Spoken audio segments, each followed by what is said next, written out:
in baseball. The Marlins are at 500. They just won 2 of 3 against Milwaukee. We talked in the pregame about this Cardinal team. No weaknesses. Let's focus in on the middle of their lineup. It is very good. You're going to have a pretty good argument to tell me a better middle three in anybody's lineup in the major leagues. When you look at Albert Pujols, Scott Rowland, and Jim Edmonds. Pujols, 30 home runs or more now for 4 straight seasons, has only struck out 33 times this year. Scott Rowland, 97 RBIs. That's second in the major leagues. Jim Edmonds, not only does he win the Gold Glove every year, but his on-base percentage is .414. 87 home runs, 256 RBIs amongst that trio. There, I've made my case. You tell me who's better. All right, we'll talk about it as we move along. Now the pitchers for tonight. For St. Louis, right-hander Chris Carpenter, who beat the Marlins in St. Louis on May 15th. He missed all of last year after 2 shoulder operations. He's been a big contributor this year for the Cards. Josh Beckett's looking for some consistency. He's thrown 156 pitches to get through 7 combined innings over his last 2 starts since coming off the DL. Well, coming up, Jeff Conine and the Fish will try to sneak past Jim Edmonds, and the Cardinals will have the opener of this midweek series next. Florida Marlins baseball on FSN Florida is being brought to you in part by your local Toyota dealers. Don't miss the Toyota Time nationwide clearance event. See your Toyota dealer now. By Gatorade Thirst Quencher. Gatorade, is it in you? By Geico, a 15-minute call could save you 15% or more on car insurance. And by the Florida Lottery. Don't forget to play the games of the Florida Lottery. Florida Marlins Baseball está disponible en español vía Zap y es presentado por KFC. Well, getting ready for the opener of this 3-game series, and the Marlins are close to getting their closer back. And with more on that, Craig Minervini. Thank you, Len. Good news. You know, it's been 19 days since Armando Benitez's last outing, and you remember it well. It was that 3-1 count. Bags loaded. We went in Philadelphia. It's 1 2/3 and ended up with a big save as the Marlins won that ball game. Well, he had right elbow discomfort after that. Inflammation has not fit since. Today he returned to the hill. Looked good. Wayne Rosenthal happy to see the end of this return. He's healthy right now. You know, he came in today and says, I'm back. You know, which is a good sign. The whole thing about being somebody getting hurt is in their mind saying, I'm okay. You know, that's what we did. He wanted to throw another BP. I thought he was ready on Saturday when he threw his pen. But as long as he says he needs one more to clear his mind and make sure everything's okay, that's the biggest thing. And right now it clears his mind. So when he comes back on Thursday, he'll be ready to go. Yeah, Lenny threw 22 pitches today and looked good doing it. The Marlins, as Wayne said, hope to have him back Thursday night if necessary. Back to you. All right, thank you, Craig. Let's check out the St. Louis Cardinals starting lineup presented by Toyota. Actually, it's a Marlins lineup. The Cardinal lineup looks like this. Tony Womack leads it off at second. Larry Walker in right. Then Pujols, Rowland, Edmonds. We talked about those 3 in the open. Edgar Renteria moves from 2nd to 6th. He's having an off year, hitting .294. Marlon Anderson in left hits 7th. Matheny's the catcher. Chris Carpenter is the pitcher. Well, that lineup's going to be facing Josh Beckett, who tries to find some consistency as the final weeks of the season get underway. And I tell you what, the Marlins need Josh Beckett to be consistent. You go back his last 5 starts, and that takes you back all the way to May 30th because of the times on the DL. And over those 5 starts, just 17 in the 3rd innings, and he's allowed 27 base hits. So Josh Beckett trying to get things going.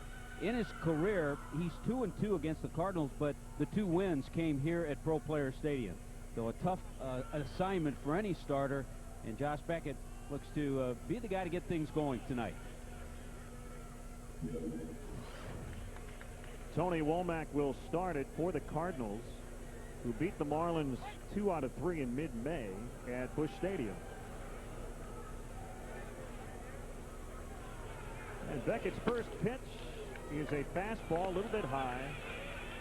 We are underway tonight.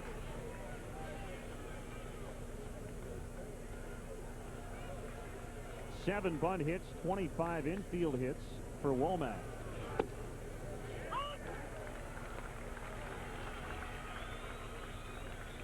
I mean, you look at this lineup, you think about Larry Walker, number 3, number 4 hitter. He's hitting 2nd behind Womack. Fly ball out of play left side. I asked Wayne Rosenthal, how do you face a lineup like this? He said you just have to be aggressive from pitch one. You go right after him. You have to go right after him, and you gave me an interesting number on Josh over his last couple of starts. He's had trouble doing that with all the pitches he's thrown. Almost 160 pitches to get through 7 innings combined. Busted back ground ball to Castillo, who throws to Conine for the first out. Well, a good start for Josh. We'll take a look at the defense behind Beckett tonight.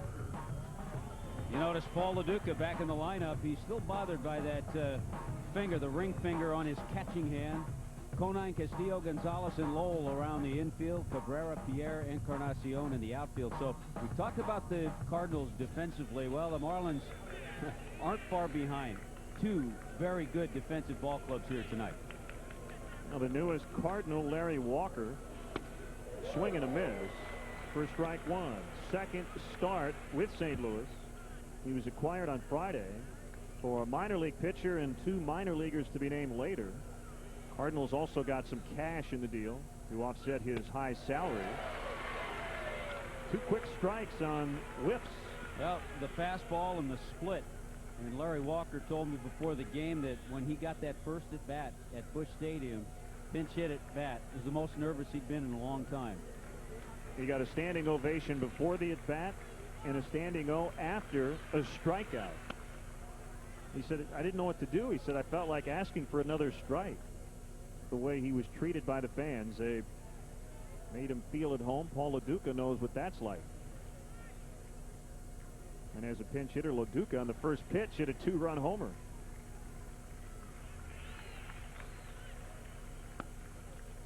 Two and 2. Now LaDuca missing 2 games. His last swing in a game was a walk-off 2-run single Friday night. Bruised left ring finger. Not 100%, but he wants to be in that lineup. Yeah, I think we deem that a jam-off.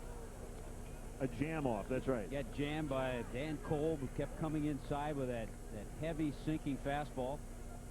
And Paul LaDuca just kept fighting it off.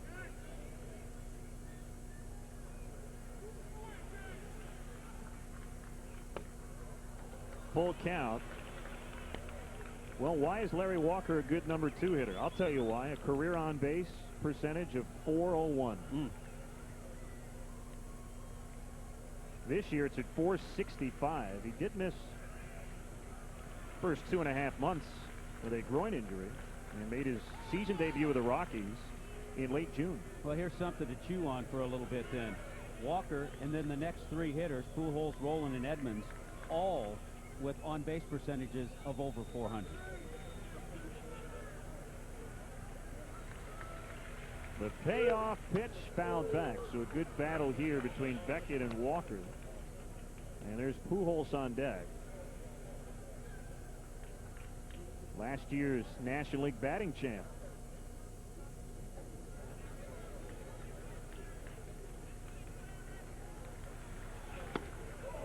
And Walker gets the walk.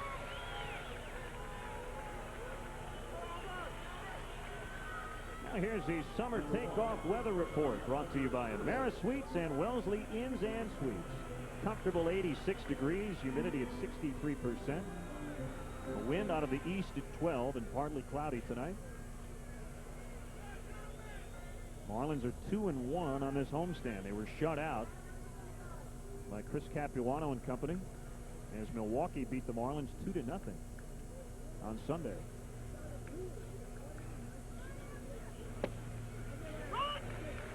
Here's a Bank of America higher standards profile on the slugging Cardinal first baseman.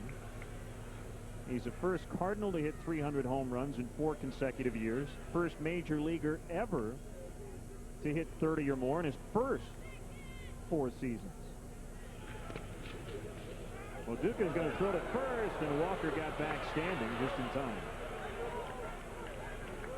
Well, I think heads up's a great term when you talk about Paul LaDuca, and that's what he was, to try to sneak that throw in behind Walker. How about all those numbers on Pujols? He's only 24.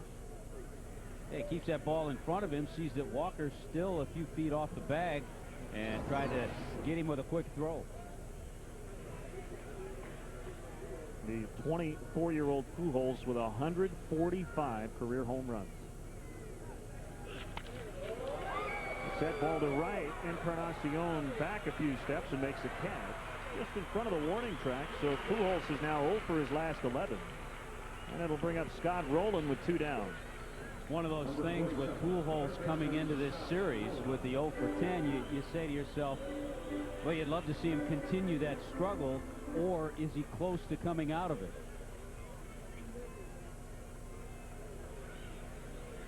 Now here's a guy who opposing managers have called a perfect ball player, Scott Rowland. Trying to hit over 300 for the first time in his career. Has a great shot at it, hitting .338 at the moment.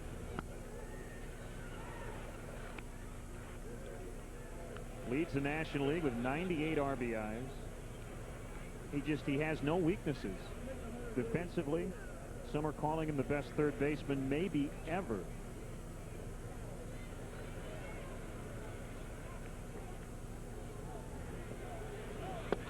Well, you know the old line from a great movie, you had me on hello.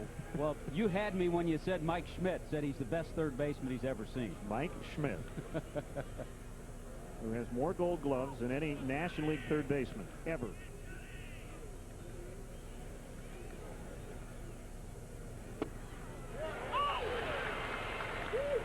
Here's a look at the Washington Mutual League leaders.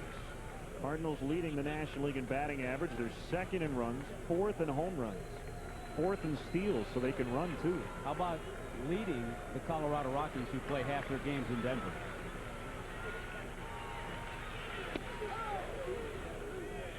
So when you compare a Scott Rowland defensively to a Mike Schmidt or Brooks Robinson, I've read where some have said that he has a better arm than Brooks Robinson had. Technically as sound as any defensive player you'll ever see. He has 5 Gold Gloves. 2-2, and that's low, 3-2. The one thing, and you mentioned it in what Wayne Rosenthal told you, Josh Beckett has to do with this club, be aggressive. He just can't continue to have 3-2 counts. He had a 3-2 count with Walker and ended up walking him, and it's 3-2 here to Rowland. Walker running, and it's hit in the air. High pop to short right field. Encarnacion makes a catch. Beckett with a scoreless first. Marlins coming up. And we check out the Florida Marlins starting lineup presented by Toyota. Familiar looking lineup, although we didn't see Loduca the last 2 games. Pierre Castillo and Paul Loduca, 1, 2, 3. Lowell Cabrera, Conine in the middle.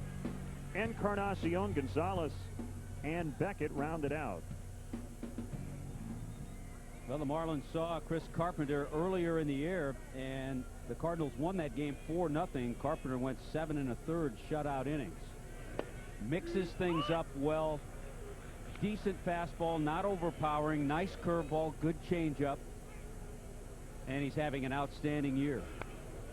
Bunted by Pierre, foul. It trickles toward the Cardinal dugout. Certainly health has been a big plus. When you look at their rotation, Chris Carpenter, Woody Williams, they've remained healthy. They've been a tight-knit group, and their starters have been better than I think a lot of people thought they would be. Well, this guy is a perfect example. Len Carpenter last year, because of shoulder surgery, did not pitch at the major league level and only threw 18+ innings in the minor leagues.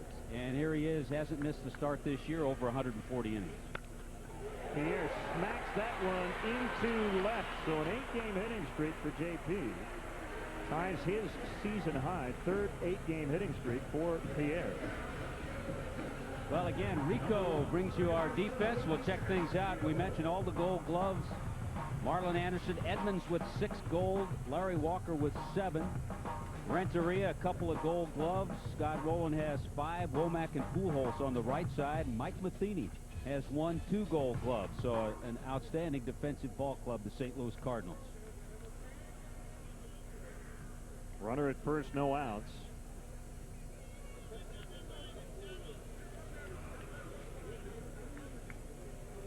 Long pause by Carpenter.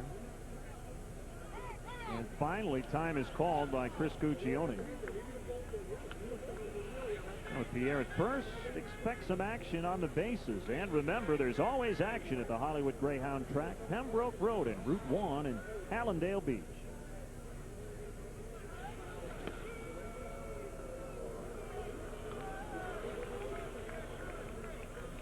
Now, one guy we will not see in this series, Jason Marquis. He's won 9 in a row. He has 12 wins. Matt Morris, a down year, but he's 12-7. We'll see him on Thursday. So when you look at their rotation, there isn't one guy who just jumps out at you as an ace, an elite pitcher, but 1 through 5, they've been very good. Matt Morris might be that guy, and he's pitching like that lately, but early in the year he wasn't. Pierre running. Carpenter is going to get him, though, at second. And a good pick by Pujols as he got that throw from Renteria. That's a double play. It'll go 1-6-3. Even with Juan Pierre on the move, Carpenter got this ball quick enough, and he turned. He had his body in position to make that throw actually before he caught the ball. And look at the pick by Albert Pujols at first base. And a quick throw by Renteria because Juan Pierre was on him right away. Now Loduca in his last swing was a walk-off game winner. 2-run bases loaded single off Dan Kolb Friday. Just before that, he took a foul tip off the glove hand and has a badly bruised left ring finger. Flared into right center. That one's going to drop for Loduca. So he's now 10 for 19, and he's going to test Jim Edmonds, and he is saved. Hustle double for Loduca. He just keeps winning fan after fan with the way he plays the game. Edmonds thought he had him, but he did take a little extra time in throwing that ball back in. Close play at second. Loduca, good line drive hitter. We've talked about that. Edmonds says, well, he's just going to get the single. Look at how he takes a little bit of time and never hesitating. Loduca with the strong slide. Hey, a good call. Tag was applied a little bit later. So he's at second for Mike Lowell. The Marlins did not put a runner at third base on Sunday. Well, Edmonds has 9 outfield assists. Thought he had 10, but Loduca beat it. One thing that we've seen, and this is where a huge hit here would be big for the Marlins. We've seen innings with the double play hurting an inning where the Marlins have gotten a couple of hits but haven't been able to bring a run home. 2-1.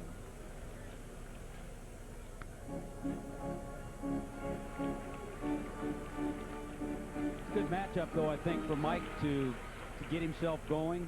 He's hit well lately against the Cardinals, and he's hit Carpenter pretty well. Breaking ball, strike 2-2.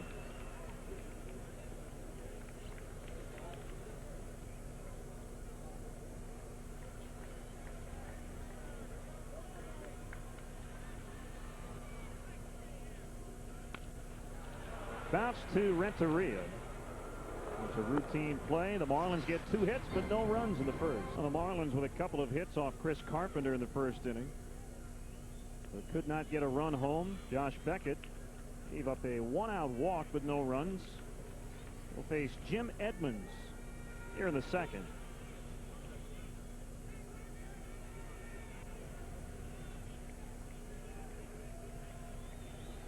Edmonds had a huge July. He was the National League Player of the Month at .381 with 13 home runs. Brushes that ball just foul. Good job by Tim Cheetah, first base umpire, to get out of the way and make the call. I think it's an interesting play because we saw Chris Guccione, who's behind the plate tonight, get hit by a Jose Reyes liner that was fouled at Shea Stadium earlier this year.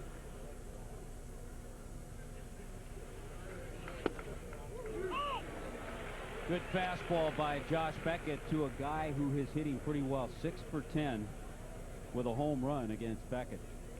And the other 5 hits have been doubles. Edmonds with 290 career home runs. 1 and 2. If that was intended, not a bad idea for a guy who's hit you 6 for 10 with all extra base hits.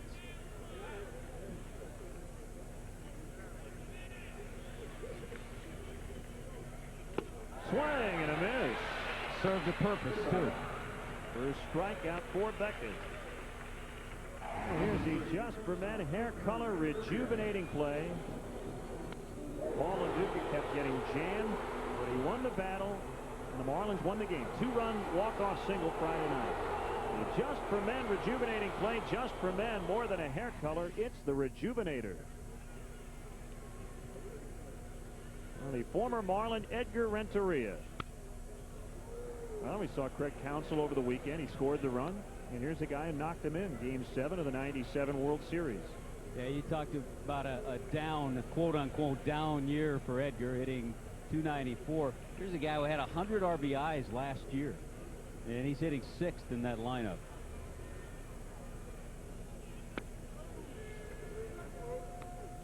Tied his career high on Sunday with 5 hits against the Mets. Cardinals swept the Mets.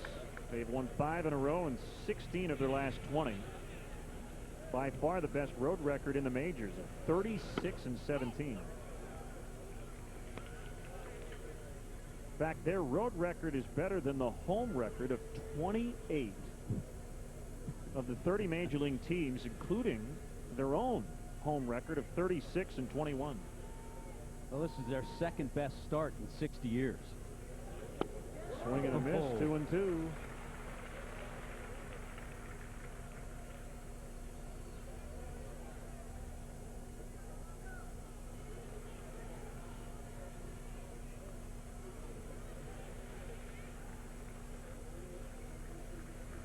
Here comes Josh, and he got him. How about that curveball?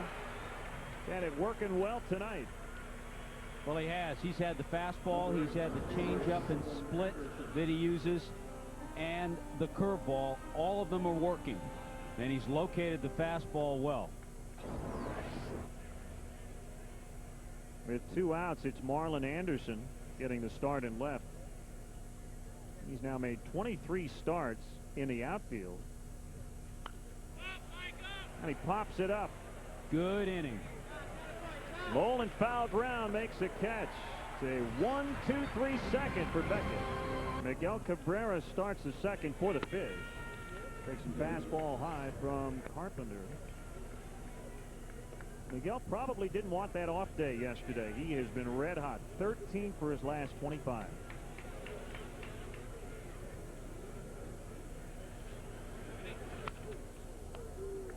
Now 1-1.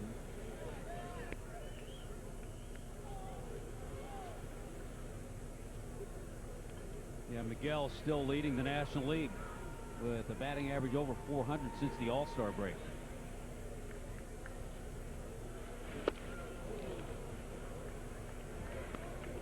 Well, we're getting to that point when you look at where the Marlins stand in their own division. In the last 10 days, Cabrera and Loduca among the leaders. The other Luis Gonzalez up there as well. Check swing. Conchita says no. 1-2. Getting to the point, Tommy, where you talk more now about the wild card than the National League East, because the Marlins are 8 out in the East. They're 5.5 back in the wild card. Cubs leading the wild card currently.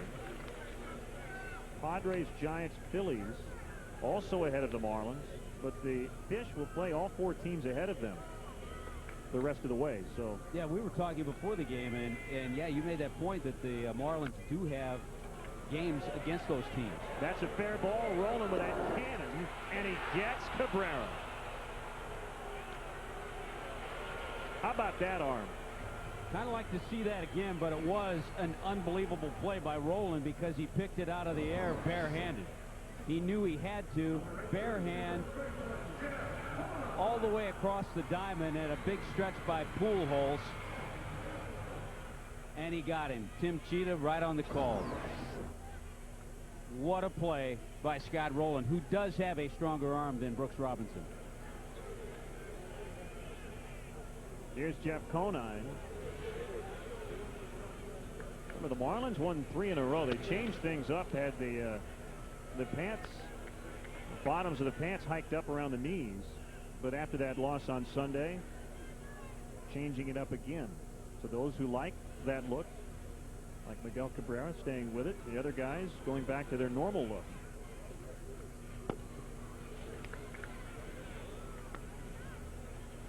Yeah, I think now it's an individual thing. Everybody went back to the comfortable look.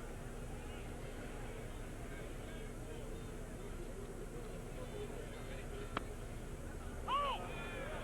1-2 on Conine. He's 5 for 23 against Chris Carpenter, including some AL at bats. Carpenter was a Blue Jay and Conine was an Oriole. Carpenter still representing a bird with the Cardinals. So Blue Jays, Orioles, Cardinals are going to. 2001, he led the Blue Jays in just about every pitching category. Innings pitched, and strikeouts, complete games.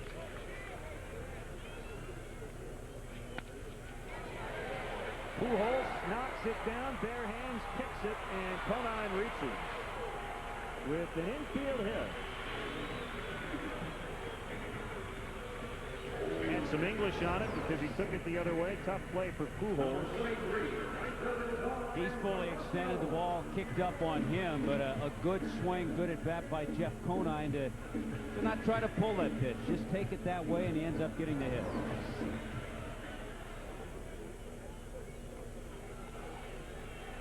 Juan Encarnacion stands in. Hitting .273 with the Marlins this year. No home runs, 1 RBI. First time he's faced the Cardinals this year.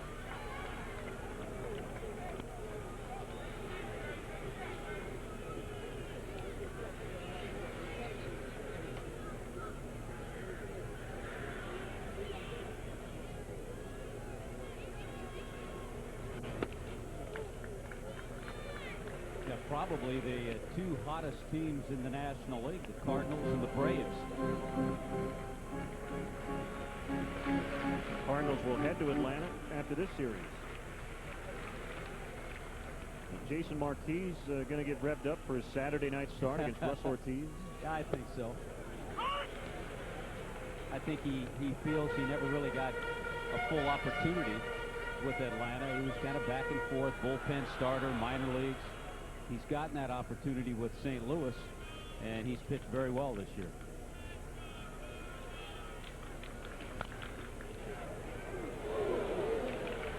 Chris Carpenter will give up home runs. He's allowed 21 home runs on the year.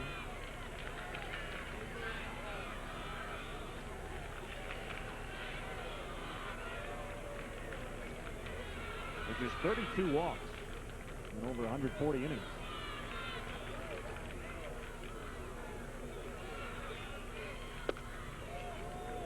Yeah, you figure as a hitter, he's going to be in that strike zone over his last 12 starts. 75 strikeouts, only 16 walks. And he's usually in that strike zone with all of his pitches, too. 3-2, Conine on the move. Backhanded by Rowland. Took a quick look at second. Gets the out at first.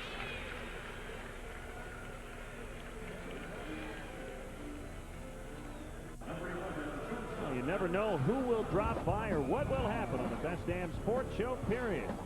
Tonight, why the Vikings are the NFC's best, and Bolden on the Cards' chances. That'll be the football Cardinals tonight at 11. Best Damn Sports Show, period, right here on FSN, Florida.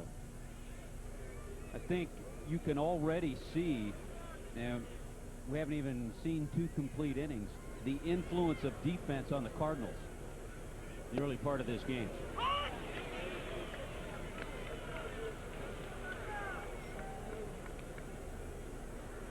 Well, again, what makes it the perfect mix, you have elite defensive players who are also elite offensive players. That's why the Walker pickup was so impressive. Helps their offense and their defense.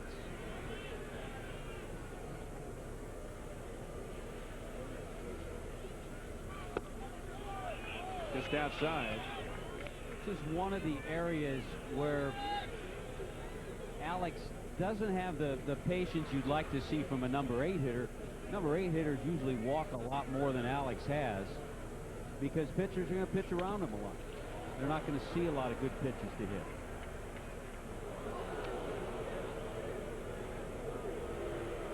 Especially with first base open and a man at second base.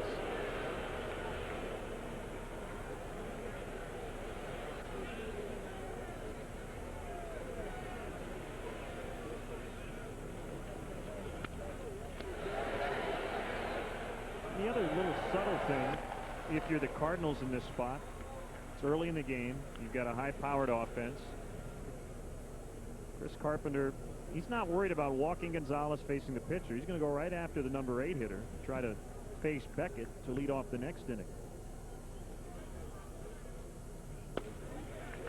See, you hit it on the head, and that's what you usually do, Len.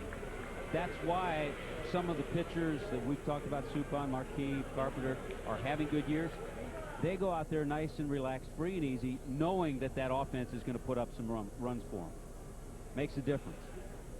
2-2 inside, full count on Gonzalez.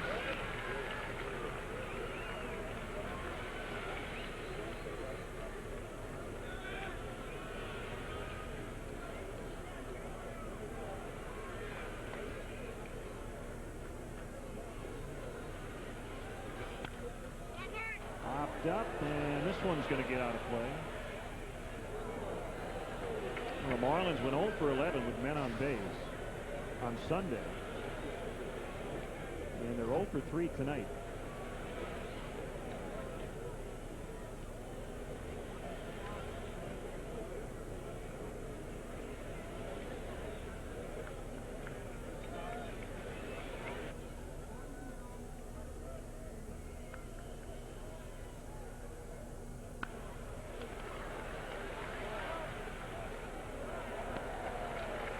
Well, we're going to chat with a Hall of Famer coming up. Ozzie Smith in the ballpark tonight.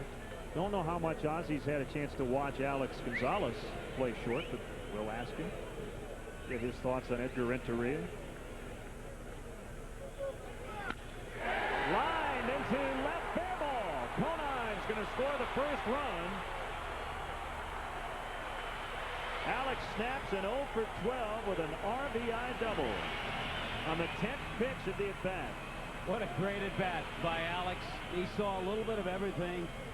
Pitched before he fouled off a curveball. Carpenter came inside, missed with the pitch. Looked like a backup slider because Matheny was set outside, and hits it hard down that left field line. Terrific at-bat for Alex. Josh Beckett hits it hard, backhanded, dropped. Renteria with time to get Beckett at first, but the Marlins get the lead. It's 1-0. Well, a terrific at bat. 10 pitches. Alex Gonzalez with an RBI double, plating Jeff Conine. So the Marlins lead the Cardinals 1-0. St. Louis will bat in the third. Great to have with us Hall of Famer Ozzie Smith taking in this ball game tonight. Ozzie, how are you? I'm doing great. Having a lot of fun and enjoying this South Florida weather. Can't beat it. We were talking about Alex Gonzalez. Have you seen Alex a whole lot defensively? No, I haven't had a chance to watch him a lot. You know, I'm working on my golf game and traveling a lot these days. But they tell me he's been pretty special to watch. He has. You get to watch Edgar Renteria with the Cardinals. Is he the best defensive shortstop in this league? Well, you know what? I think people that sit in St. Louis and have a chance to watch Edgar play every day would say that. People that watch Alex here would say that. People that watch Omar Vizquel in Cleveland would say that. So it's just a matter of opinion, and everybody do what it is they do their own way. They have all have their own way of doing things. I think today the day of the prototypical shortstop may have gone by the wayside. These guys today are able to hit the ball out of the ballpark. They're able to hit for average, and I think a lot more is expected of guys playing today than when I played. That's right. You were in that era where, with a lot of AstroTurf fields and a lot of speed came into play, that especially in those Cardinal teams of the 80s, Vince Coleman and yourself and others, really created the importance of defense, I think. That's right. Well, you know, I think defense is still important. I think it's the thing that puts your offense in position to win, and I think that these guys today have been able to blend both defense and offense, and that's why so much more is expected of these guys. Mike Matheny will lead it off for the Redbirds. Nobody can do the flip, though, going out to the shortstop position like you could. That's that could be a little hazardous. I was telling somebody a little while ago, you know, if you noticed on all of those highlights, I got lower and lower as the years went on. There's a strike on Matheny. Speaking of defense, Major League record for consecutive errorless games as a catcher, 252. Made his first error last Wednesday in over 2 years. Here comes Josh on an 0-1. And that's hit in the air, right center field, and Encarnacion is calling and catching. Yeah, this Cardinal team has been pretty special. I mean, people will talk about their offense, but one of the reasons that they've been able to win is they play good defense too. You know, they got 3 Gold Glovers out there, and I think the biggest question mark for them coming into the season was whether or not this guy, Chris Carpenter, was going to be sound. As far as pitching was concerned, all the other guys have proven that they're capable of winning at this level, and he and the bullpen, I think, have just been outstanding for them all year, and we knew that they were going to be good offensively, and they've all caught on, and they'd be a tough team to face right now. Ozzie, tell us about your memories of Jack McKeon, and also why you're here. Well, Trader Jack traded me for Gary Templeton way back in those early days, and stuff. But you know, at the time when you get traded as a player, and Tom, you probably know this, you know, you never know how things are going to work out. They never look good at the time, because what it says to a player is that I don't want you anymore. and stuff. So you have to deal with those things, and trades are part of baseball, and you learn to deal with them, and I think that it worked out good for both teams.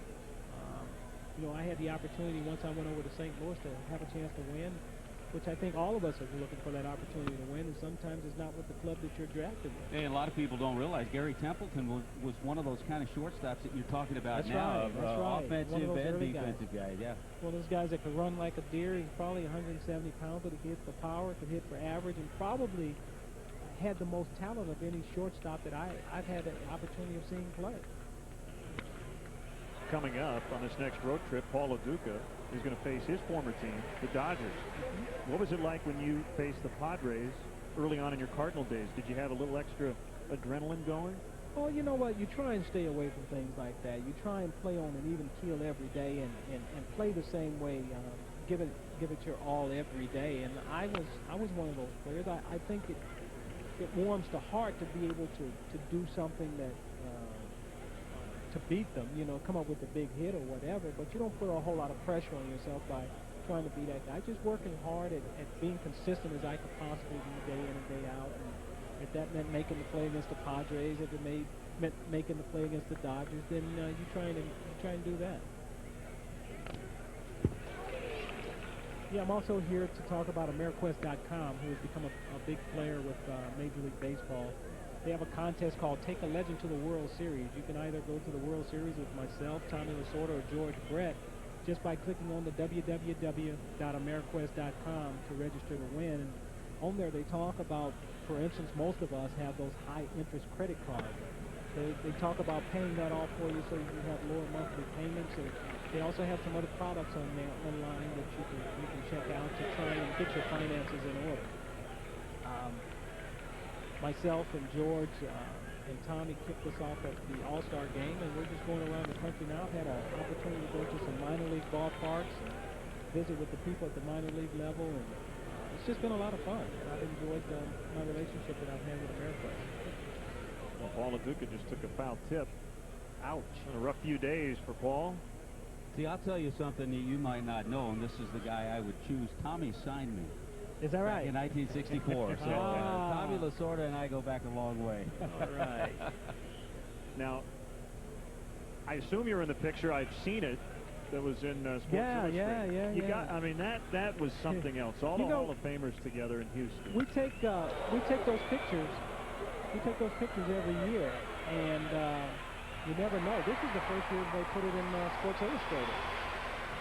What's it like to be with that group in the same place? It's hard to explain. I mean, it's hard to explain when you. It was like for me when I was giving my speech at the Hall of Fame. It's so surreal because I look back. There was Sandy Koufax sitting behind me, man. There was Henry Aaron sitting over there. Yeah. You know, and I never looked at myself in the same light as those guys, you know, and Billy Williams and Ernie Banks and God, I thought I'd died and gone to heaven, man. It was I mean, it was just so surreal because I don't think that anybody there ever grew up thinking that, hey, you know what, I'm going to the Hall of Fame. I think the one thing that we all had in common was trying to be the very best baseball players that we could be. If I had to choose one word that I think that all of us have in common was consistency. Being consistent at what you do, and lo and behold, look what happened. Wow. You know, just working hard every day, enjoying it. And when I speak to young guys today in minor league camps and stuff, and I tell them, you know, don't take anything for granted. You got to play this game today as if it was the last day you were going to ever have a chance to play this great game and stuff, because you never know. Tomorrow's not promised to you. That's a foul ball. 1-2 on Tony Womack. I think it's one of the things that people have really, in his short time here, have endeared themselves to Paul LeDuc, and he's endeared himself to the fans because he gives you that as you watch him play. That's right. I mean, you got to love what you do, and you can sit down here each and every night and pick out the guys that you can tell who love what it is they do. You know, you're not gonna win every game, and I tell my son all the time, you know, you're not gonna win every game, but if you lose the right way, lose playing the game the way the game should be played. Don't go out there loafing, run the ball out. You never know what's going to happen. You hit a fly ball and a guy drops a fly ball, you should be standing on second base. If not, you know, you always got to try and keep that edge. And it's fun watching guys that know how to play the game and that are fundamentally sound. Still 1-2 on Womack. Here comes Beckett. Line into right, and Encarnacion's going to make the catch. What a pleasure. The Wizard of Oz, Ozzie Smith, Hall of Famer. Thanks for stopping by. All right. Thanks, Tom. Thanks, Ozzie. All right. Thanks, Tom. 1-0 in the third, leading 1-0. And it's 1-1 on Juan Pierre, who made a nice running catch, retiring Carpenter. Carpenter now getting over to first. Pretty close. He got him.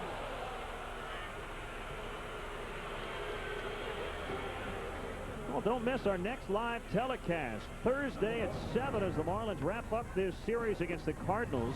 Our coverage kicks off at 6:30. It's Marlins on Deck, served up by Mike's Hard Lemonade and hosted by Craig Minervini. I'll tell you what, Chris Carpenter has shown us early in this game that he's a good defensive pitcher out there, starting the double play in the first inning, getting over on a close play at first base. And by the way, with Juan Pierre running up the line the way he does all the time, he is a guy who plays the game like it's his last game. Yeah, thanks to Ozzie Smith for stopping by. Marlins have 4 hits tonight off Chris Carpenter. They've made 7 outs, all ground outs.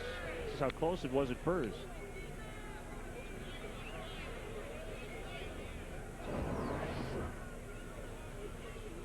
Oda Louie is in there, 2-1. Well, I know it's been discussed, Len, the fact the Marlins come into this game 55-55, and you look down the road. Should the Marlins go 35-17, that would give them 90 wins. I think they're capable of doing that, but a lot of things have to change. Consistency being one of them. And when you say that word, it's everything. The defense has been fine, but offensively, looking for some consistency. I think offense, pitching, even consistency in some of the base running, some of the little mistakes we've seen.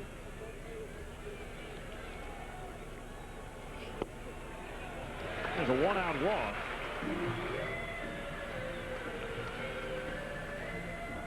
Well, let's check in on the Geico Direct Moment quote of the day. 2 of 3 will get you enough. Let's be realistic. We have to streak unless the other teams go haywire. So you really need to win this series. This is an elite team, best team in baseball on paper.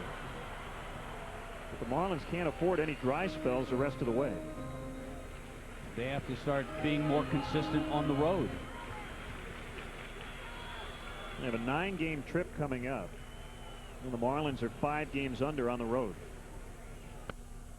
Well, Loduca legged out a double his first time.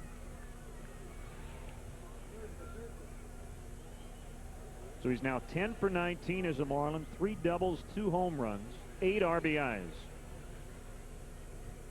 And he's hit in all 6 games. With Florida, 1-1.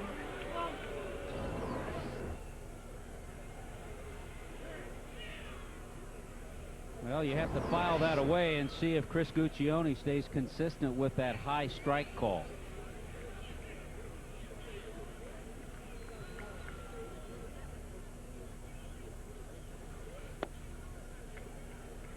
The thing about Loduca, when he hit that double, flared it into right center, he was thinking double the first step out of the batter's box. Wasn't something that he created as he rounded first base.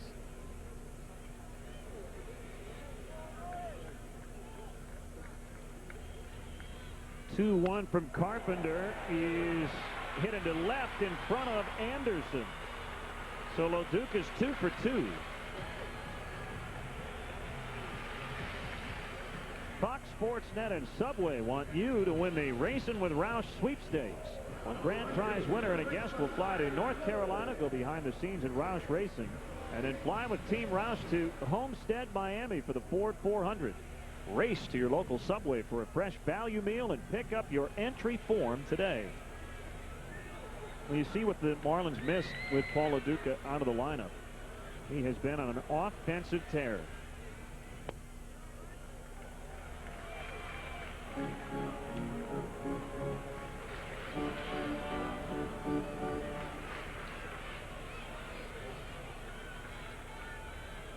And 6 games with the Marlins, Loduca with 3 multi-hit games.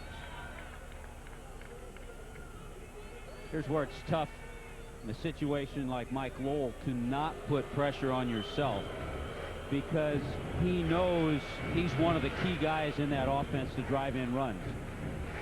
And Mikey's just driven in 1 run in his last 8 games. St. Louis trainer Barry Weinberg out there to check on Carpenter. Looked like Matheny and Carpenter were going back and forth, and they finally called the trainer out there, and now Dave Duncan on the phone down to that bullpen. And that looks to be it for Chris Carpenter. Tony La Russa's already made the call. And you have to wonder and assume that it was probably something that was discussed between innings, because they're not taking any time and not really talking a whole lot before they made that decision to go into the bullpen. So 55 pitches, Chris Carpenter's done. Cal Eldred coming on, veteran right-hander. Marlins lead 1-0 here in the 3rd, and we'll be right back.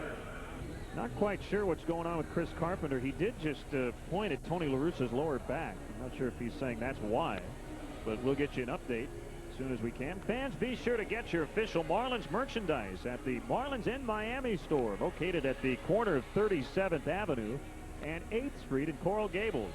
With the largest selection of official Marlins merchandise, the Marlins in Miami store will turn you into a true Marlins fan.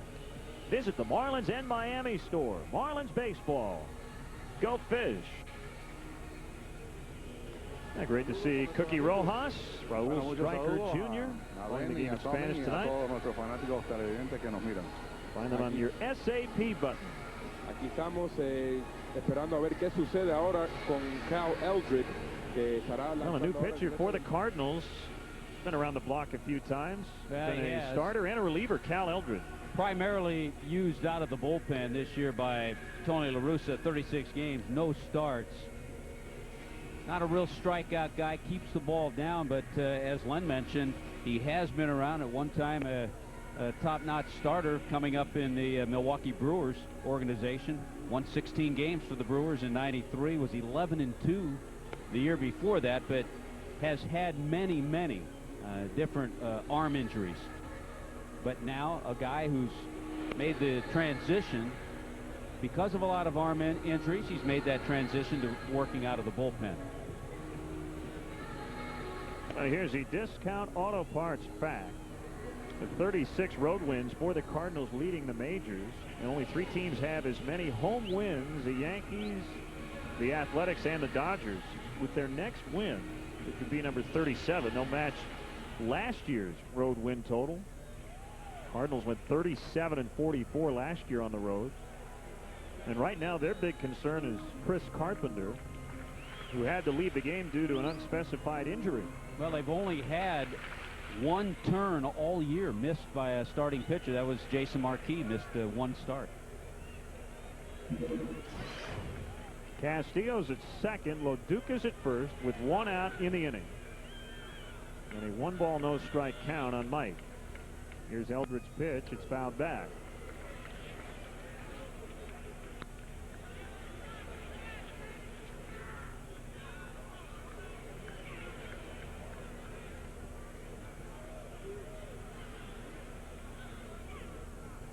Mike is 1 for 2 against Eldred in his career. Lines that to right. Walker makes a catch. Throws to second, but Louis back. One of those little things, you know how I talk about how sometimes you can foresee a hitter coming out of a slump, a good swing. Mike waited back on the curveball nicely, line drive to right field. Hopefully he can build on that. It's tough to because you made an out. You didn't drive in a run, but he had a good swing. Cabrera retired on a nifty barehanded play behind third by Scott Rowland in the second.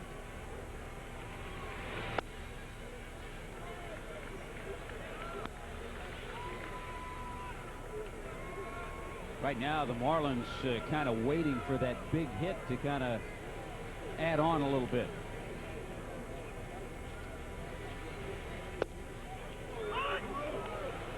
And the word on Chris Carpenter, some tightness in his lower back.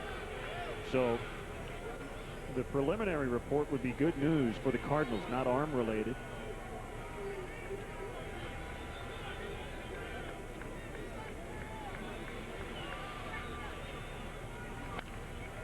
Cabrera skies one foul out of play. I believe that was the same injury that knocked Marquis out of his one start.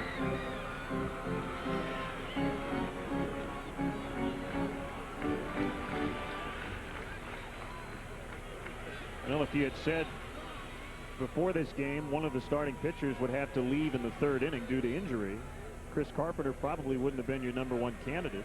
Josh Beckett. I wouldn't have wanted to hear you say that. Yeah, Josh Beckett has been on the DL 3 times. Off to a good start tonight. Pujols looking for it and finds it in foul territory, and Womack fell down around him 1-0. Baseball está disponible en español vía Zap y es presentado por Buick. Well, the Marlins have won 9 of their last 10 games against winning clubs.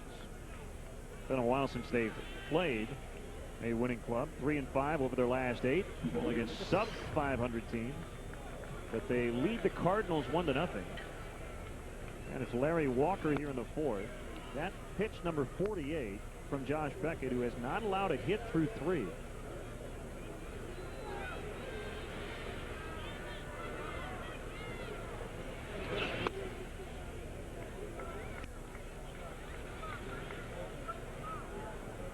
One of the issues for Josh in his 2 starts coming off the DL is that a lot of his pitches had been drifting right back into a very comfortable spot in the strike zone.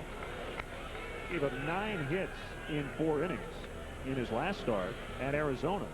The bottom line is, without getting too technical, he's just been trying to make that perfect pitch as opposed to letting his pitches do their own work. And he has too good a stuff to allow that many hits. So we mentioned it, in his last 17 in the 3rd innings, he's given up 27 hits.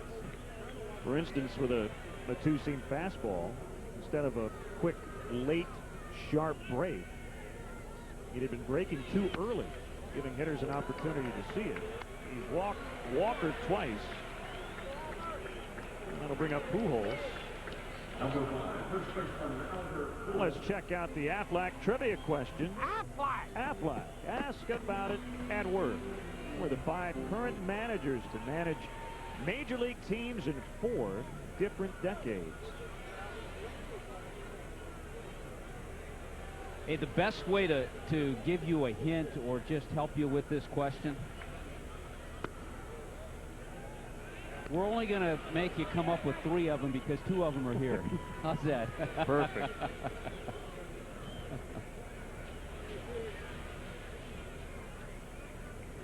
A couple of members of the 900 win club, Jack McKeon and Tony La Russa.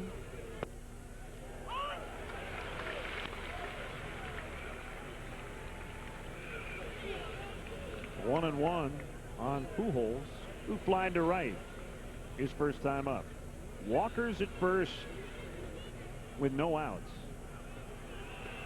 Walker's been the only Cardinal base runner, and he's been on twice. And we talk about Juan Pierre often and how he makes contact all the time, hardly strikes out. One of the numbers that I saw today, just unbelievable. Albert Pujols, who has 31 home runs and 80 RBIs, has only struck out 5 more times than Juan Pierre this year.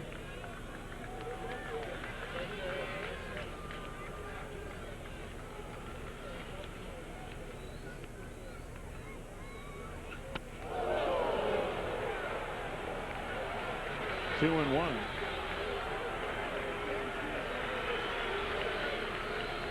It was not a fastball. It was either a changeup or a split finger pitch. Probably a changeup at 86. Yeah, something that got away. And hitters will know that. They'll know if a pitch up in that area is a fastball or not. Problem is there are some pitchers who throw 86 as their fastball. Well, whenever Barry Bonds retires, the guy at the plate will officially be known as the best hitter in the National League. Some think he already is. Hard to go against Barry Bonds, even though he does get walked more than he gets chances to hit.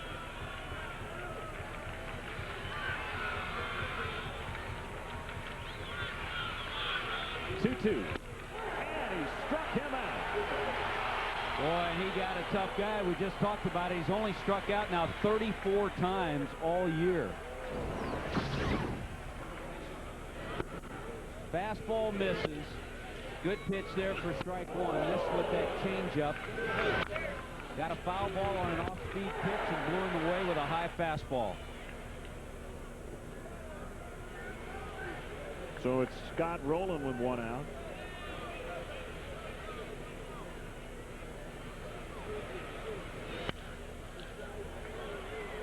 This is a 5th career start for Beckett against the Cardinals.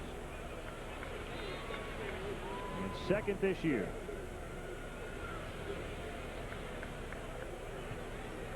Josh 2-2 in his career against St. Louis. And has pitched much better against them here in this ballpark.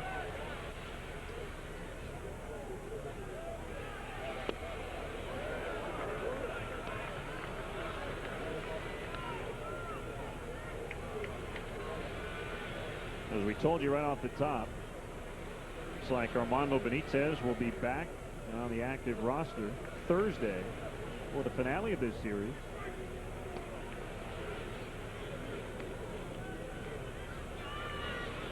The update on Brad Penny, going to leave his start with the Dodgers in the first inning Sunday. He has a strained biceps muscle, and they're hoping he's going to miss just 1 start. Yeah, the unfortunate thing for Brad is that in his 2/3 of an inning, he gave up a home run, a solo home run to Chase Utley. That lead never changed, and Brad Penny, throwing 14 pitches, got the loss. Brett Myers pitched a good game for the Phillies.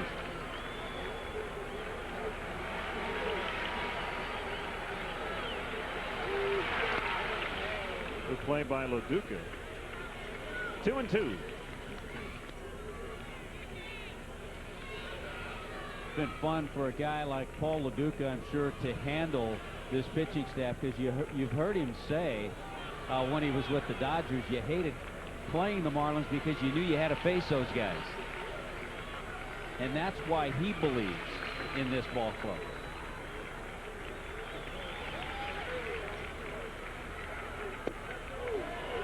Full count. Now to imagine Walker will be running with a 3-2 pitch. Edmonds on deck.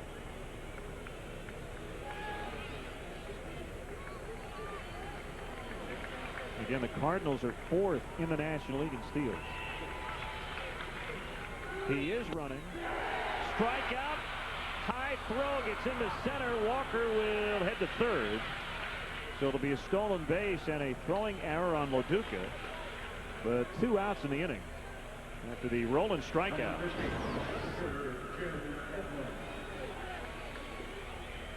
LaDuca is going to be upset with himself making that throw so high. The one thing when a hitter swings and misses, he's still there and somewhat in the way. And I'm sure Paul LaDuca is not going to make any excuses, but kind of had to throw over Roland. But another good pitch by Josh Beckett to get the strikeout. So tying run is at third. First time the Cardinals have had a runner that close to home. But 2 outs in the inning.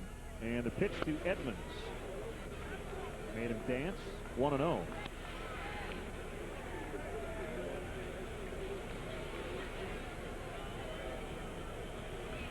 Well, we mentioned the huge July Jim Edmonds had. Not a bad start to August. 5 for 17 with 11 walks.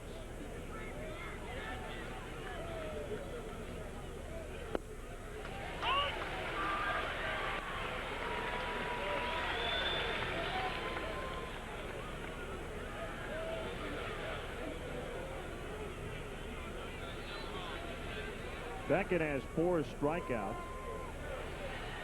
He's walked 2 and still hasn't allowed a hit.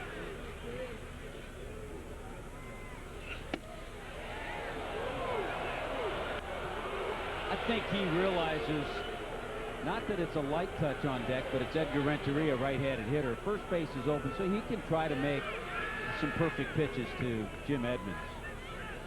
And facing a guy, as we mentioned, who has a lot of success against Beckett. 3-1. So no big deal if he misses. Yes, Renteria hitting 290 plus, but hitting around 250 this year against right-handed pitching. He's torn up lefties.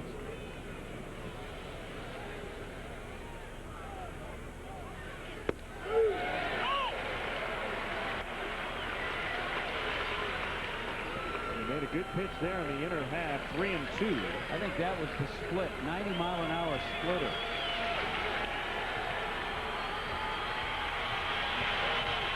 Fans getting into it here. 3-2 on Edmonds. Beckett has struck out 2 in the inning. And he walks Edmonds on a curveball.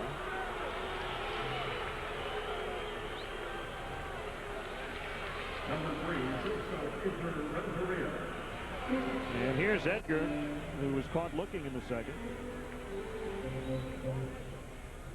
That's amazing. Edgar hitting, starting today, .444 against left-handed pitching. But on the year, .294.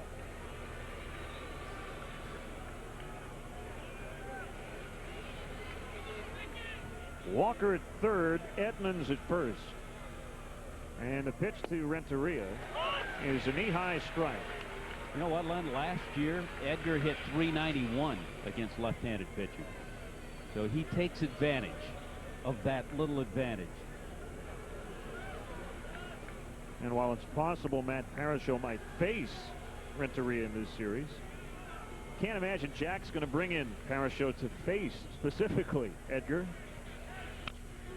That's tapped. Beckett can't get it, but Mike Lowell is right there to throw out Renteria. Probably a good thing.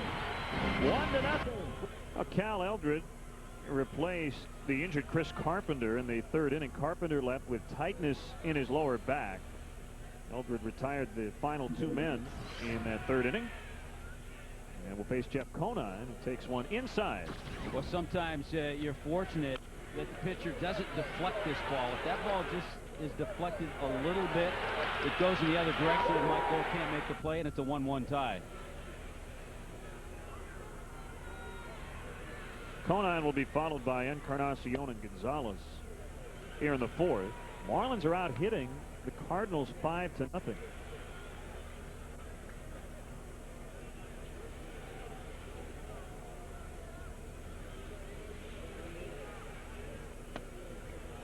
3-0 on the leadoff man.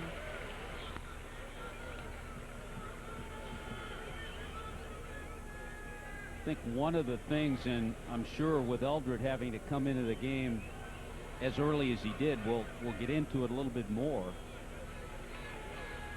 But one of the areas that the Cardinals have veteran guys, Eldred coming out of the bullpen, a couple of veteran lefties, Ray King, Steve Klein, Julian Tavares, veteran right-hander, and their closer Jason Isringhausen's been around. Well, let's answer the Aflac trivia question. Aflac, ask about it at work. Who are the 5 current managers to manage major league teams in 4 different decades? We gave you a couple. McKeon and LaRussa. Well, Frank Robinson, Bobby Cox, Joe Torre are the other 3. Tony LaRussa has 2,081 wins. So he's 6th on the all-time win list.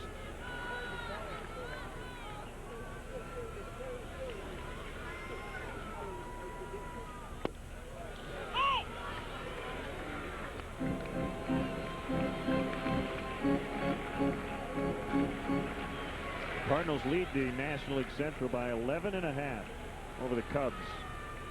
Marlins again 8 out in the National League East and 5.5 back of the Cubs in the wild card.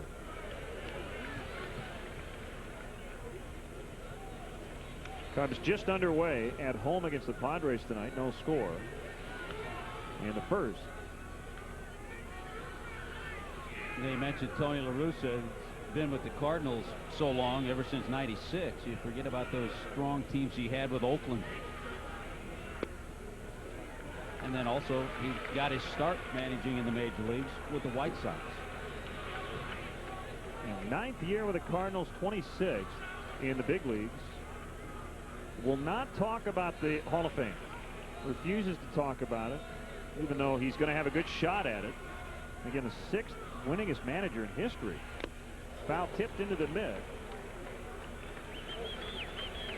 So that's the first strikeout for Eldred. Fans, well, let's check a Bank of America higher standards moment. There's an RBI double by Alex in the second.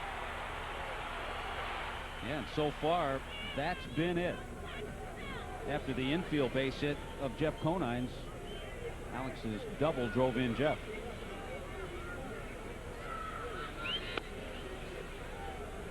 Ball 1.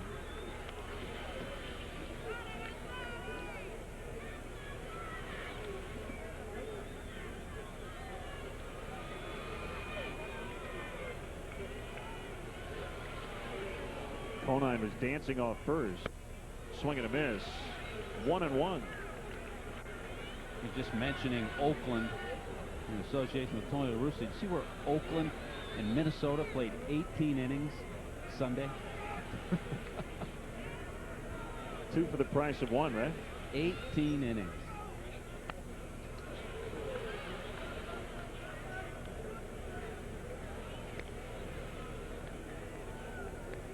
Well, let's see. It was Fernando Vina getting the game-winning hit off Carl Pavano in the 20th inning.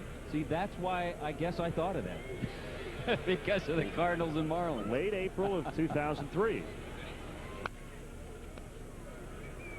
On getaway day. Marlins flew to Arizona. Jeff Torborg was the manager. And I'm sure our director of team travel, Bill Beck, remembers that getaway day. 20 innings against the Cardinals.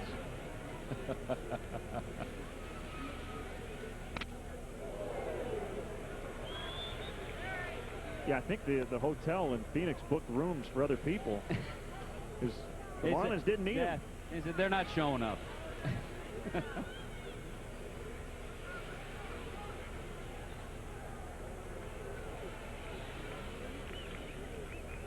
Conine walked to start the inning. Eldridge 1-2 to Gonzalez. He laid off. 2-2.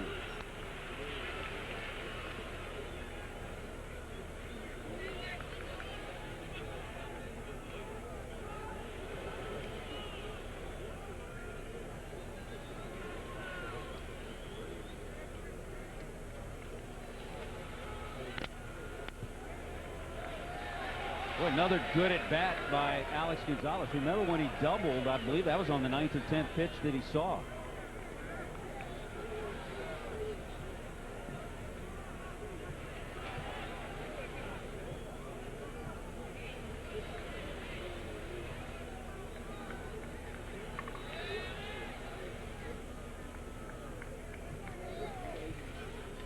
Another 2-2, and this time he strikes out.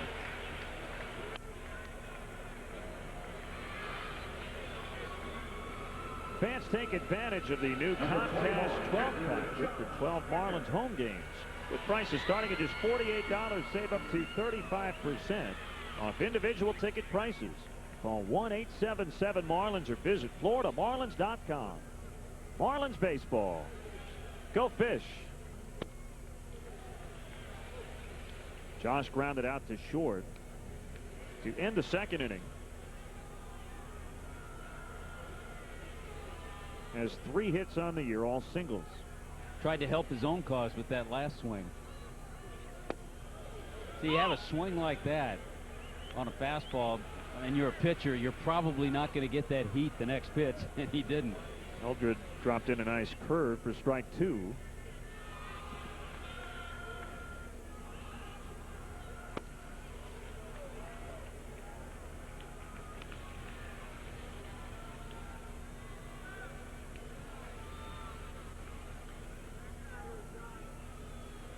The Phillies lost to the Rockies last night as they returned home after 2 weeks on the road. Found out Pat Burrell's going to miss the rest of the season. He's going to have left wrist surgery on Friday. That's a big blow to the Phillies. Yeah, the only little bit of good news they got, Vicente Padilla is back off the disabled list, back in their rotation. Also traded for Corey Lytle. Oh, Josh Beckett's had some good swings. And he's 1 for 2. Yeah, Josh almost had himself a base hit in the second inning when he hit that sharp grounder to short. This one he smokes back up the middle. Solid swing by Josh right by Cal Eldred.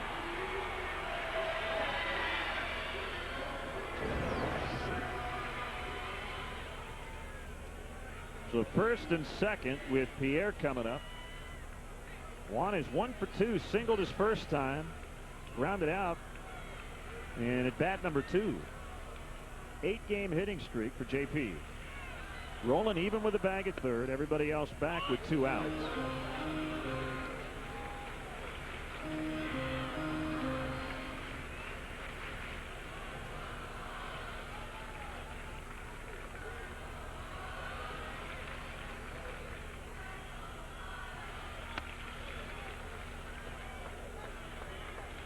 Marlins have had lots of base runners tonight. They've left 4 on base through 3.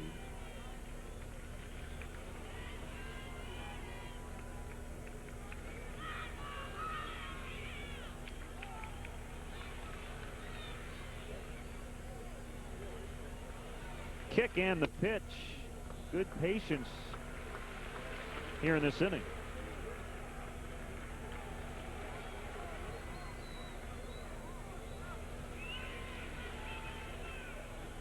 Conine's at second. Beckett at first.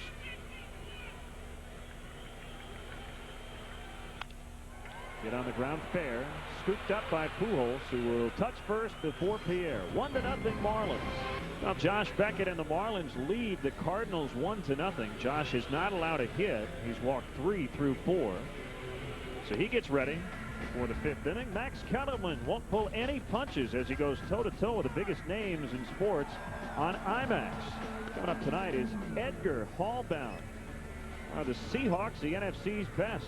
Watch IMAX after the game right here on FSN Florida. Talking about Edgar Martinez, who's going to retire coming up. Tonight's Florida State Lottery Cash 3 numbers are 810. To play 4 numbers, 2849. And don't forget to play the games of the Florida Lottery. Buy your tickets today. Well, and Josh Beckett, through the first 4 innings, 71 pitches. Pitch count up, so hopefully he can give Jack McKeon a couple of more innings. 9 out of 15 first pitch strikes. This is probably, of his starts going back to the May 25th, May 30th, back there sometime late May, probably his best outing, but he's still got that pitch count up, so you don't know how long he's going to go in this game. Well, the last time he went more than 4 innings was May 25th at Cincinnati, went 6 innings. That was 6 starts ago and a few months ago. Now he'll face a Marlin Anderson, who's now 0 for his last 20. Reggie Sanders was the everyday right fielder. Well, he's now in left field with Larry Walker in right. Sanders had to leave Sunday's game early, was hit by a pitch on his left elbow. He is available tonight. But Anderson, the left-handed hitter, getting the start against the righty Beckett. And Ray Lankford had been getting some playing time in left field. And he's on the DL, and apparently his stint with the Cardinals second time around is over. He'll either end up in the minors or somewhere else.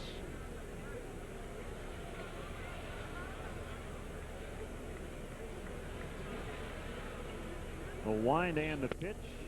2-2.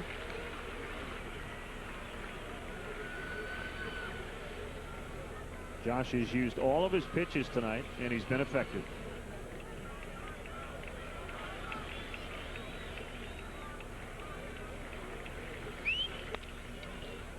Bounce to Conine.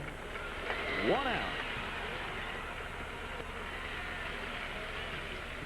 Well, we're cruising along here in the 5th, and that reminds me that you can sail with hundreds, not thousands, as the 6-star 7 Seas Navigator sails from Port Everglades this winter from 7 to 11 nights.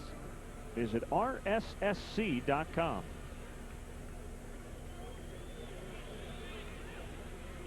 Mention the errorless streak for Mike Matheny. 252 games ended last week. Prior to an error on Wednesday, his last error was on August 1st, 2002, here against the Marlins. So he went over 2 years without an error.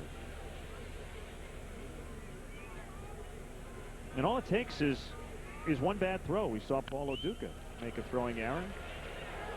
It's a fair ball. Lo Duca will get Matheny. Right, and you think about that too, over that time, over 1,500 chances without making an error. Nice play by Lo Duca to just pounce on this as quickly as possible because you don't want it to go foul. You see the chance to get that easy out. So Lo Duca out of the catcher's box quickly and then turns it into an easy play.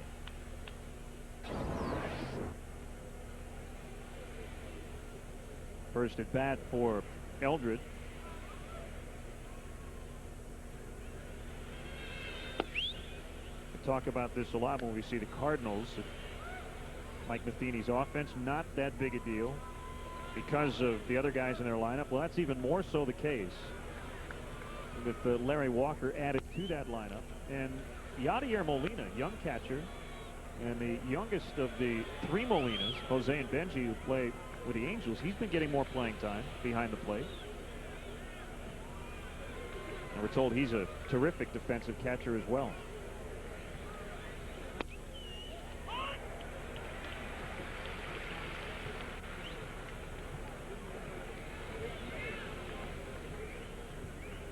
Josh looking for his third 1-2-3 frame.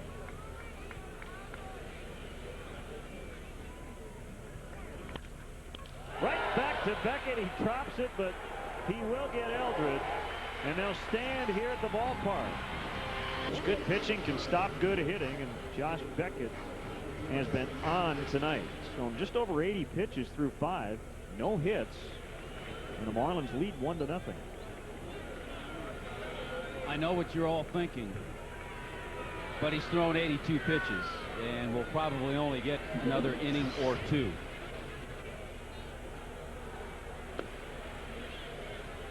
And the Marlins would love to add to their lead. They've left 6 on base. They've had at least one hit in each of the first 4 innings.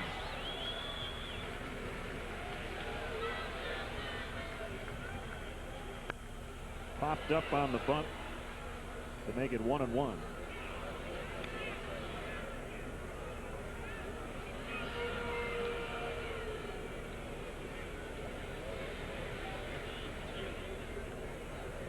Radio only tomorrow night. Jeff Suppan and Carl Pavano. We're back on FSN Florida Thursday night as Matt Morris opposes A.J. Burnett. And as you said, Matt Morris certainly went into the season the ace of the Cardinals, but he has been up and down the last few starts. A.J. is 2-5, but he's pitched better than his record.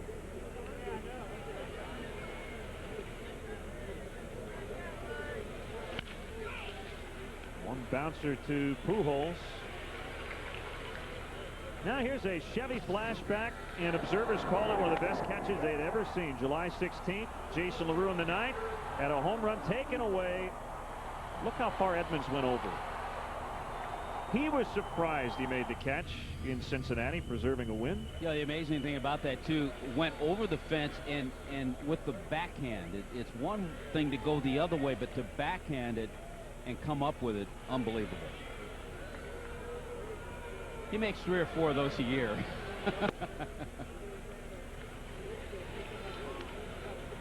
LaDuca doubled, then singled.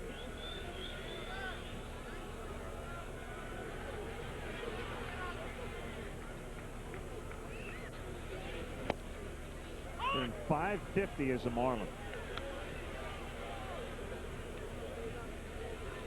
Cal Eldred's done a nice job. Replaced Chris Carpenter in the third and has allowed just one hit. Just a bit outside. I don't know where that one was going, but it slipped out of his hand. And Jeff Cox retrieves it right in front of third base.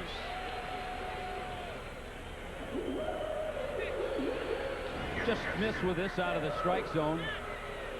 and you know, the amazing thing, you see the ball squirt out of his hand, and Paul LaDuca's, you know, taking his stride, getting ready, and all of a sudden the ball trickles over towards Jeff Cox. And I think the question Jack McKeon's asking is, was it a pitch?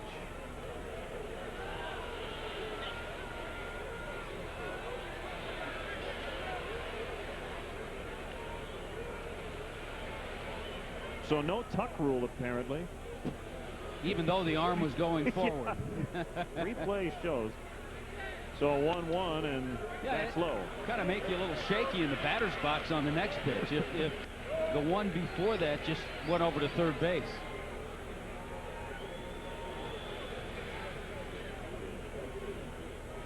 So every rain delay you'll ever see from here until the end of time will include that pitch. Kind of looked like Nuke LaLoosh. Yeah, you will see that a few times tonight. Tell you, Eldred's doing a good job, though, to help that bullpen, doing what Tony La Russa wanted out of a guy who comes in to bail out a starter who had to leave because of an injury. Duca hits a rainbow to center. 2 outs. The World Champs are back with ticket plans for every fan. Plan a group outing at the ballpark and enjoy savings and perks. Or you can book the exclusive pool of picnic areas. Call 1-877-MARLINS or visit FloridaMarlins.com. Marlins baseball. Go Fish.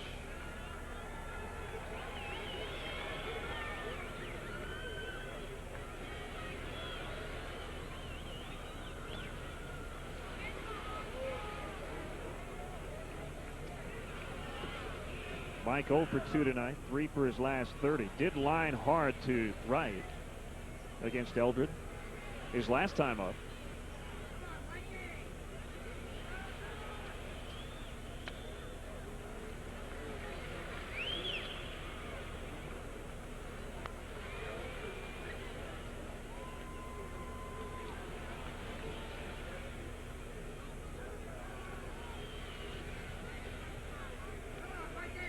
Cardinals will have the top of their order up against Josh Beckett in the 6th. It's amazing the things that creep into your head when you are in a slump, and I'm sure one of the things that Mike has thought about is the tail off the second half of the season.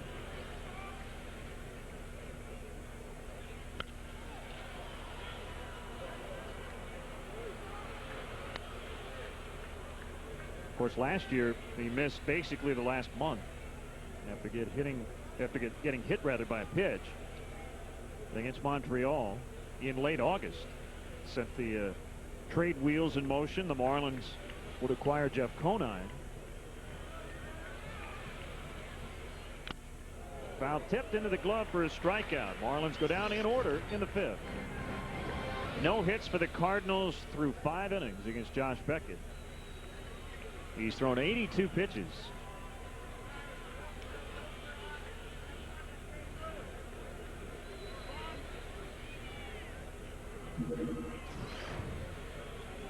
Top of the order for St. Louis. Womack, Walker, and Pujols. And pitch to the Cardinal second baseman. Misses for ball 1. Well, how about the Taco Bell think outside the bun situation? You had an entire off day to think about this, too. Well, Josh now in this 84th pitch right there. So in the mid-80s on the pitch count. Forget the no-hit stuff for a minute. Certainly, Jack would like to see him get through this inning. And if he can be efficient, maybe one more, and that's probably it.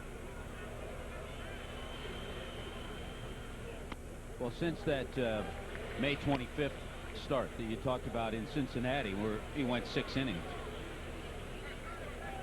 threw 87 pitches. The start prior to that, 126, but really you kind of eliminate that because it was so long ago. So the 87 pitches on May 25th, the most he's thrown in any start.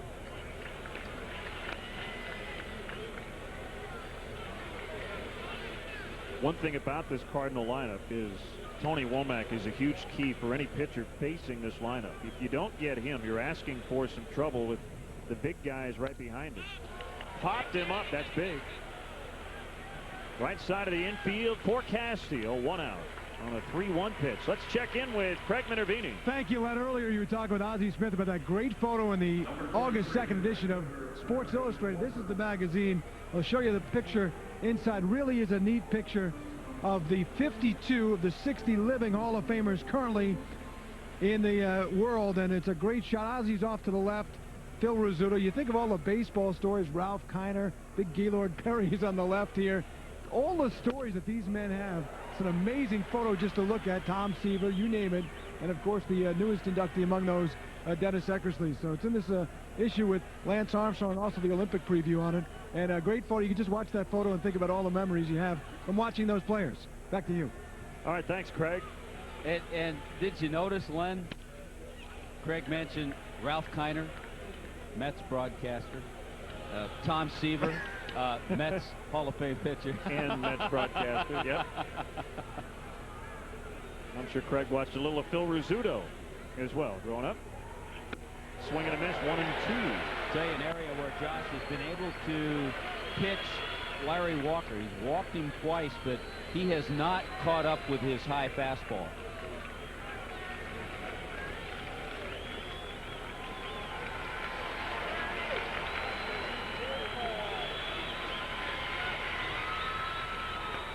Well, he got him that time. Splitter. Boy, this is how you can change the sight lines of a hitter. And we'll show you what Josh Beckett does to Larry Walker. High heat, strike one. Can't catch up to it. Tries it again, but he stays away. He can't lay off that one. And then comes back with that off speed, the split finger, and gets him to chase it. Those are some good pitches.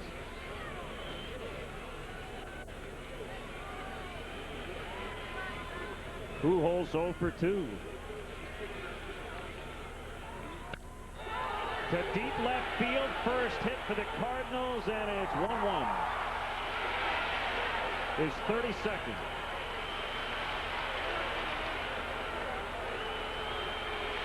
Well, he's been able to handle Pujols so far. He struck him out in the 4th inning on a high fastball. First pitch to Pujols here was a changeup. It wasn't down far enough, and Pujols hit it a long way.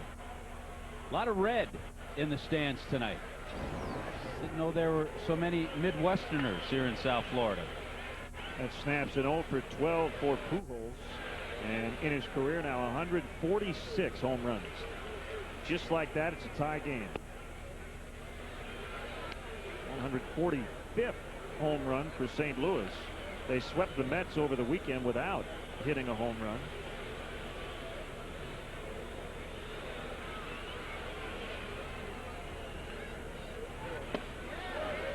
Breaking ball strike. I think very important here for Josh to keep his composure. Because I'll tell you what, if you don't, and you have guys like Roland and then Edmonds, should Rollins reach, could get in a lot more trouble.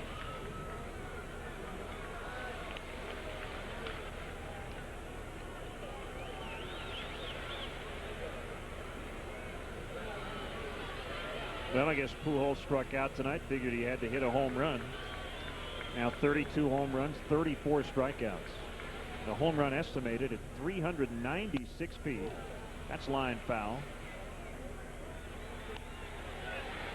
But the National League leader in home runs quietly. A lot of people wouldn't get this. Adam Dunn came in tonight with 34. Jim Thome with 33. So Adam Dunn, the big lefty with the Reds, right now leading the league. And nobody going into play tonight in the American League had hit at least 30. A-Rod leading the way with 29. 3-2 on Roland.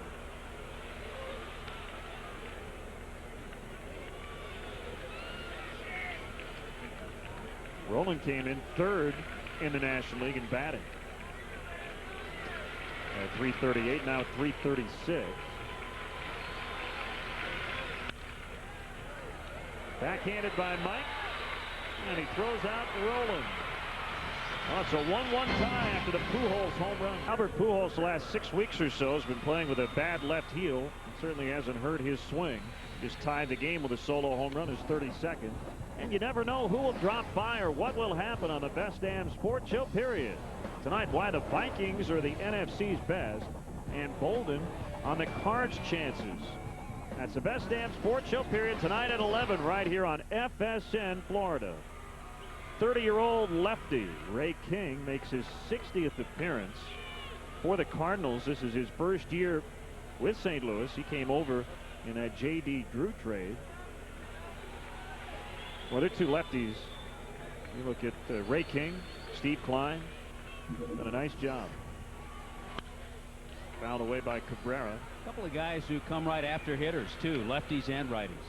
By the way, the home run by Pujols broke an 0 for 12 that he was working on. Not anymore.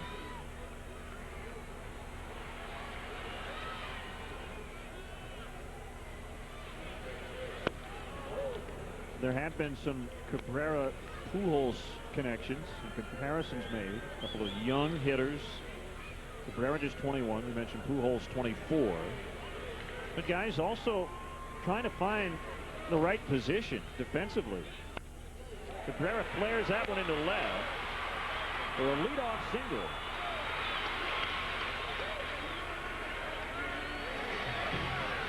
Florida Marlins baseball on FSN Florida is being brought to you in part by Gatorade Thirst Quencher. Gatorade, is it in you?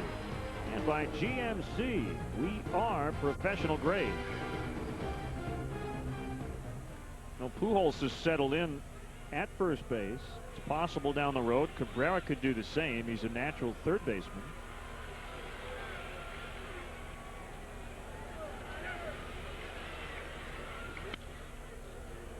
Pujols has played the outfield.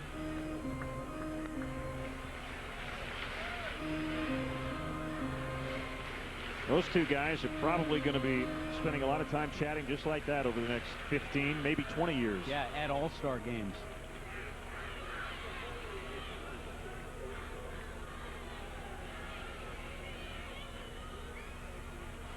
Long pause by King, and time called. One thing Pujols has done, and I think Miguel will too, but 3 years ago, Pujols' first year, he struck out 93 times, but he's brought those strikeout numbers down. Right now, Miguel strikes out a little bit more than Albert Pujols. We talked about Pujols, who's only struck out 34 times all year this year.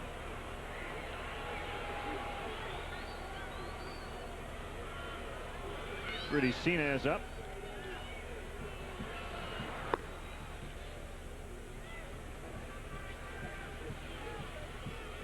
Two strikes on Conine. Here's a pitch. Outside.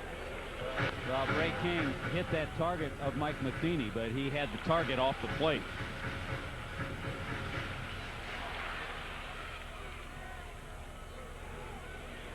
We mentioned that first year for Pujols.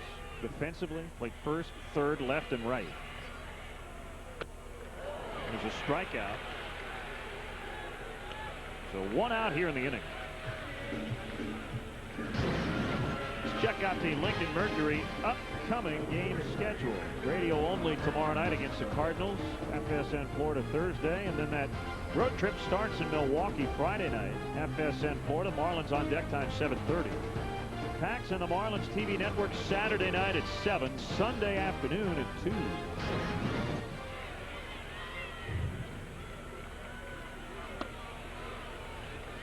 Are you going to be tempted early Saturday morning to head 45 minutes north to Haven, Wisconsin for the PGA Championship? Well, you know, don't throw the lure out there. don't throw the bait there. They're going to play at Whistling Straits, a links course. It's about 45 minutes, isn't it, from where we'll be? Yep. I know if I need information on the greater Milwaukee area, I can count on you. It's basically halfway between Milwaukee and Green Bay. So that's where the golf world will be focused. Yeah, I heard the rough's going to be about 6 inches.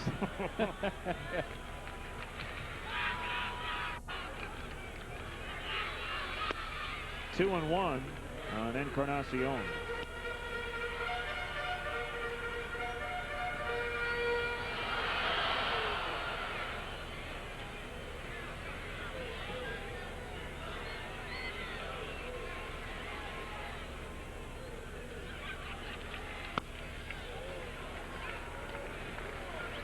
Three balls and a strike. Cabrera started the frame with a single to left. Gonzalez is next. He knocked in Jeff Conine in the second. Of course, the Marlins were shut out Sunday by Milwaukee. You go back to Saturday night, Jeff Conine hit a grand slam in the first. They didn't get an earned run the rest of the way that night. They got an unearned run in the seventh. So the offense has been rather quiet since.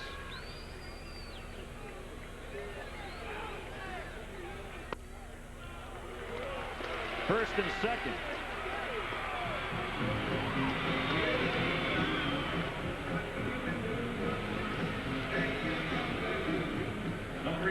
Gonzalez.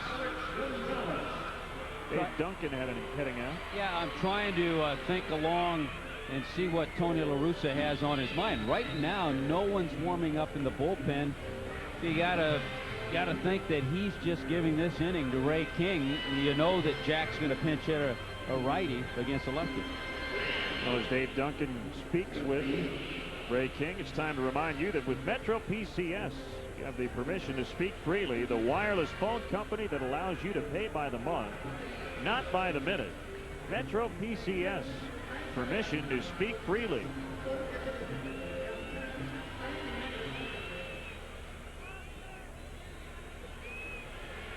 Well, the other Beckett, thought, getting ready just in case.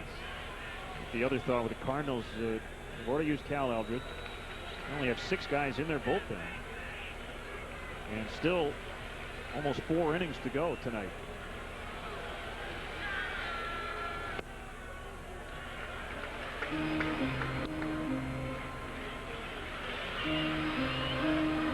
Things pick up a little bit for Alex against lefties, hitting .264 against left-handed pitching. Well, including his RBI tonight, that gives him 19 RBIs his last 19 games, 59 on the year. He has made his hits count. There's no question about it over that 19-game span, because the average is certainly just a little over 200 during that time.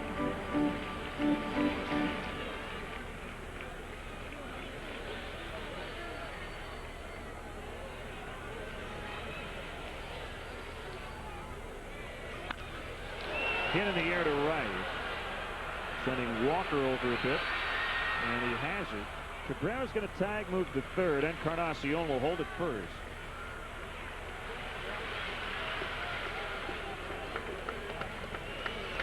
It'll be Damian Easley to hit for Beckett. This helps your thinking a little bit in Jack McKeon's case, because he sees nobody warming in that bullpen, and as you suggested, I'm sure that's what Tony La Russa's thinking about. So it allows you to get that matchup that you want anyway, to get the right-handed bat against the left-handed pitcher.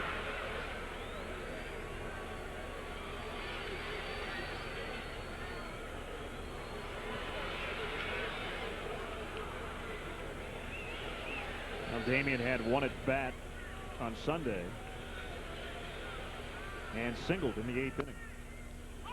But the pinch hitting role has been a real struggle this year for Damian Easley. He's been very solid in his opportunities to start, but he struggled in that pinch hitting department. As 1 hit in 22 pinch hit at bats. It was a home run. And I think very encouraging, the outing of Josh Beckett tonight. No question.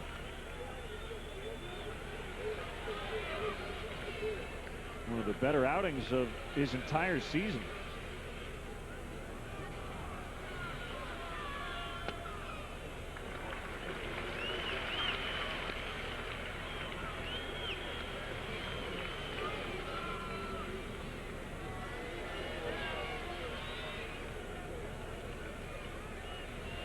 Well, if the Marlins can get the lead back, they'll give Josh a shot at his first win since May 20th.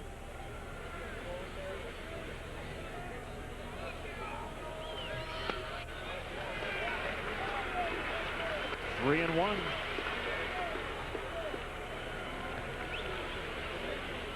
The air on deck.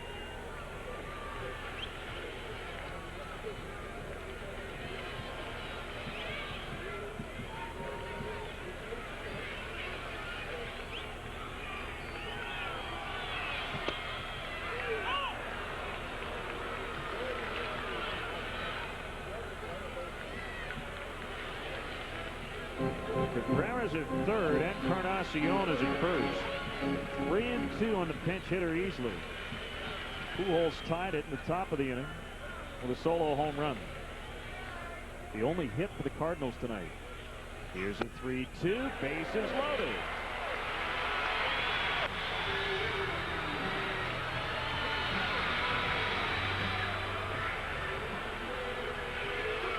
So it'll be lefty against lefty. with 3 on and 2 out. And the Marlins still in search of that big hit tonight.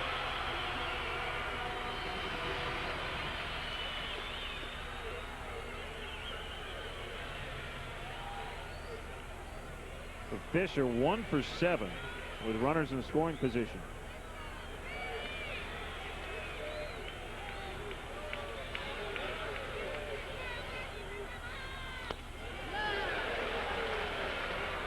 Now, Matheny is fundamentally sound blocking pitches in the dirt as any catcher in the game. One of the best.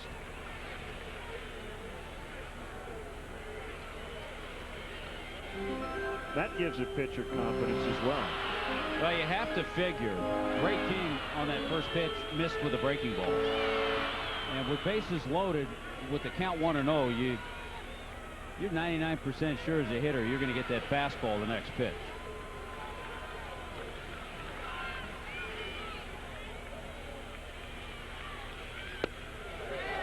Rips inside, 2-0. He's thrown 23 pitches this inning. 11 strikes and 12 balls.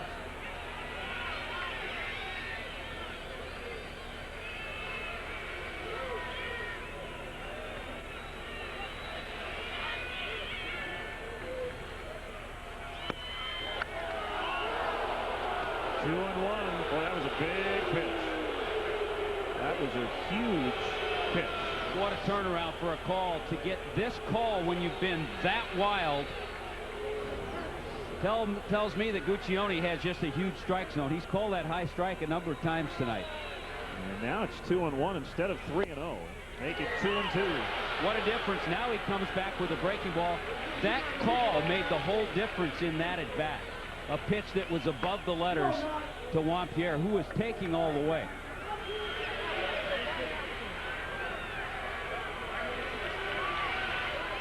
Kick in the 2-2. Right back to King. And he'll underhand to Pujols to the 7th. It's 1-1. Ray King really struggled through that 6th inning. Walked a couple.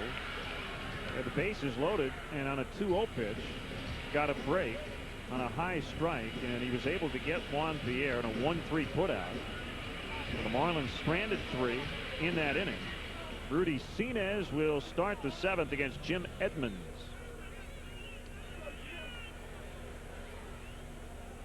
Rudy's done a good job keeping the ball in the strike zone. Picked up the strikeouts, 7 strikeouts, just 1 walk. And really only 1 bad pitch. So he's recorded 9 outs and 7 have been strikeouts as a Marlin. And the 1 bad pitch you were talking about, Danny Bautista, who hit the home run off Sinez in his Marlins debut last week. I think the frustrating part in seeing Ray King get that call is that he was struggling throwing strikes. Sometimes a guy who's around the strike zone all night will get that call, but when you're out there really struggling, that was a bonus for him.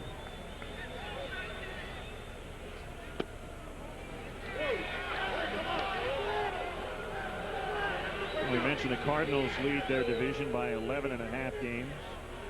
But Jim Edmonds also remembers 1995 with the Angels. Flips one to center. Pretty well hit, but Pierre is going to catch it. Well, that just can't carry off the bat of Jim Edmonds. Looks like he hit it off balance with one hand and hit it over 400 feet. Don't miss Totally NASCAR, the only nightly NASCAR show with the latest information from the newsmakers in stock car racing. Daily features and updates you won't find anywhere else. Watch Totally NASCAR weeknights at 5:30 only on FSN Florida. Yeah, the Angels had a 13-game lead over Seattle on August 2nd in '95, lost in that playoff game. They had a 12-game lead in the wild card over the Yankees on August 20th and didn't win it. Let's check in with Craig Minervini. Guys, talking with Rudy Sinez today on deck. He was talking about how he got found. It was an interesting story. A scout was in Yuma, Arizona. Rudy was playing a couple hours away from there, his town that he grew up in. Really nobody saw the games there between San Diego and Yuma. Anyhow, as the story goes, the game was rained out, as Gonzalez will handle his counterpart. And the scout, looking for another game, went to an evening game, a game that Rudy Sinez happened to be pitching in. Sinez says, I just happened to have a good game. After that, word got around, and scouts from all over were showing up at his games. and he was eventually drafted by the Cleveland Indians. But he has been a story of perseverance. His first taste of the big leagues was 1989, but he's been up and down with 9 different ball clubs since then. He's battled all the way through. His only year that he had entirely in the major leagues was 99 with Atlanta. Great story. Anderson going to be retired on 1 pitch. Now time for the 7th inning stretch, presented by your local South Florida Ford dealer. Line score presented by your local South Florida Ford dealer. Marlins with a run in the 2nd. Alex Gonzalez with a 2-out RBI double. Albert Pujols with a 2-out home run in the 6th. Well, Ray King still in there. Well, let's see. He threw about 25 pitches to get out of that 6th inning. Rudy Sinez threw 6 pitches.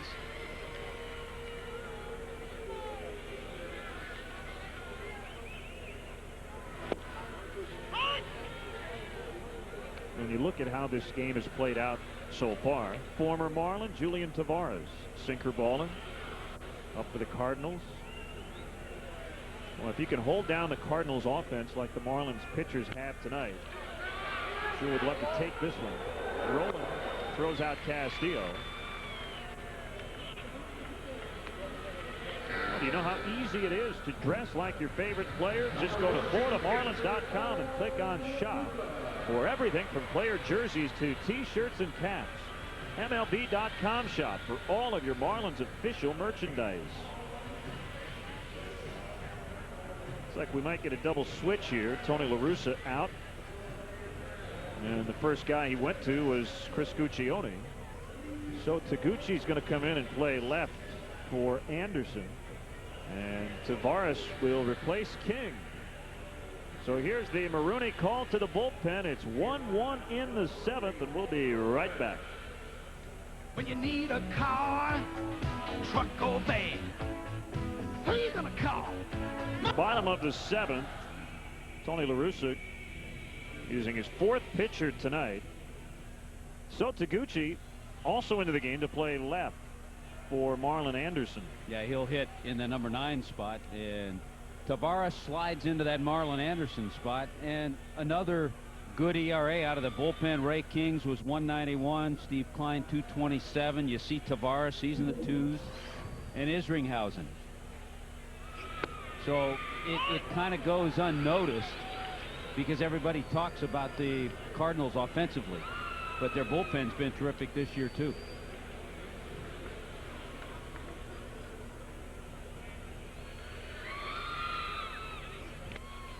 And a club line, of course, that we see all the time in spring training up in Jupiter, Roger Dean Stadium.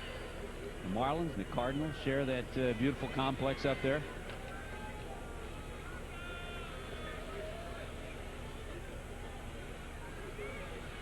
One and one on Loduca. Vacant 1-2. Tavares spent 2002 as a Marlin. 29 appearances, 27 were starts. He went 10-12 with a 5.39 ERA.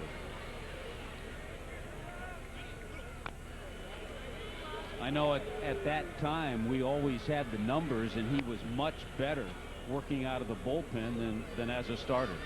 Came over from the Cubs in that deal that included a left-hander. Trying to think of his name. Dontrell Willis, who was really an afterthought. He wasn't a guy we were talking about.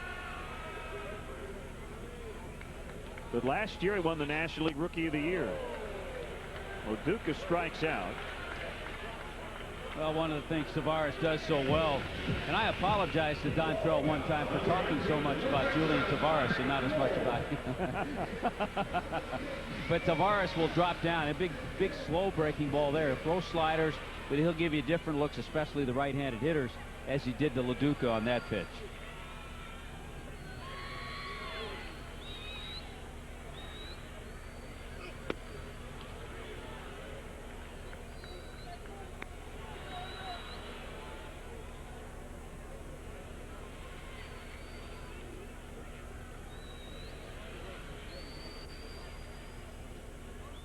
Pitch. Well, seeing this matchup reminds me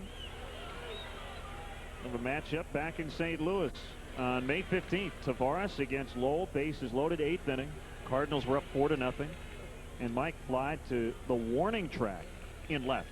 Put Ray Langford right up against the fence. Would have tied the game, but it was a fly out. Roman gets Lowell, and onto the 8th, 1-1. Still a 1-1 tie, top of the 8th.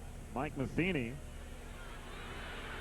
will lead off against Rudy Sinez, who threw 6 pitches in a 1-2-3-7 since the first inning grand slam Saturday night by Jeff Conine. The Marlins have scored 2 runs since, just 1 earned run. Yeah, in the last 23 innings.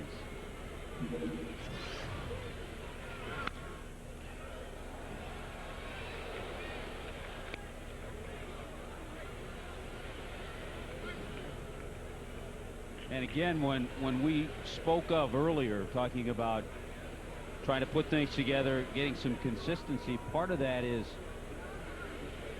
putting some runs on the scoreboard when your pitcher gives you that good effort. And Josh Beckett pitched outstanding tonight, giving up just 1 run and 1 hit in his 6th inning. Cardinals only have 1 hit. The best hitting club in the National League have 1 hit tonight against the Marlins.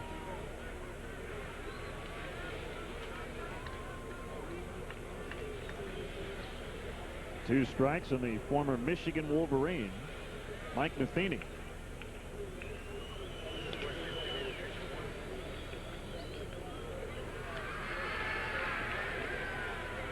I know we talked to Mike in St. Louis in May.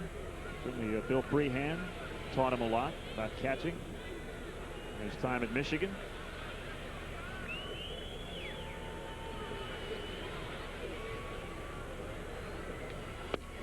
Got him. Goodbye.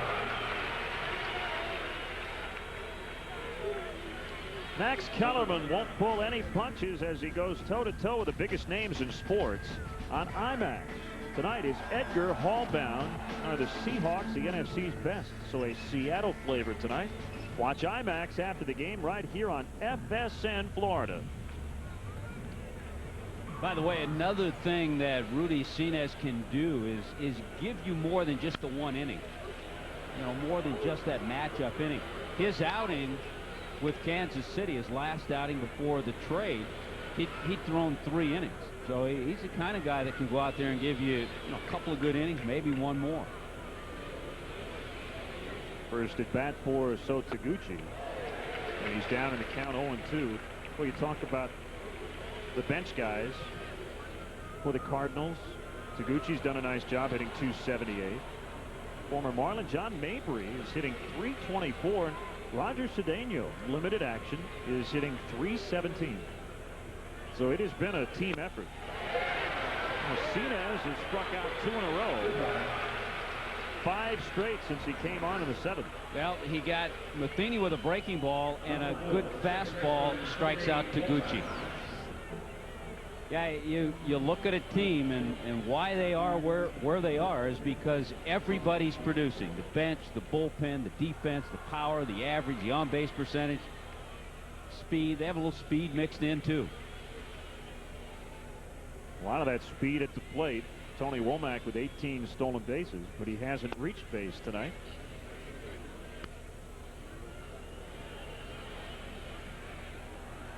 Well, their bullpen has shut down the fish tonight. Cardinals bullpen at a 3.08 ERA entering play tonight.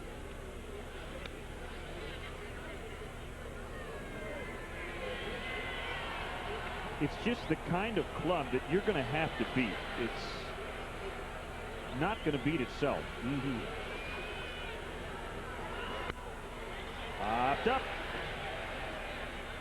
And Lowell makes a catch. Sinez with 2 perfect innings. Still 1. Julian Tavares got the final 2 outs of the 7th. And we'll start by facing Miguel Cabrera. Here in the 8th inning, the Marlins have out-hit the Cardinals 7-1. But still locked into a 1-1 game. So you're reading the promo about Edgar Martinez and how he's announced his retirement at the end of the season. Hall of Fame bound? I would have to say no. Great hitter. He's had a terrific career, but there are many guys who played a position and put up better numbers that aren't in the Hall of Fame.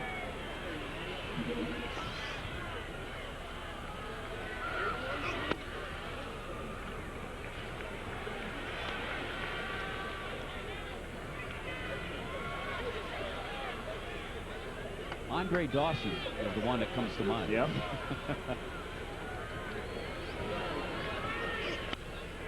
And on the hands, fouled back.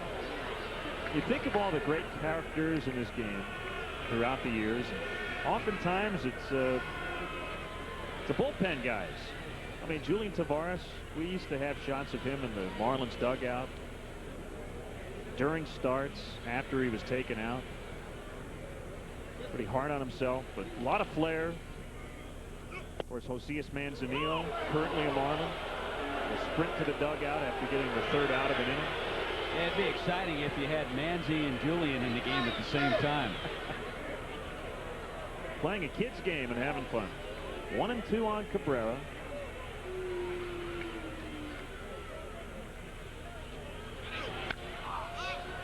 Popped up. Pujols will watch it drop.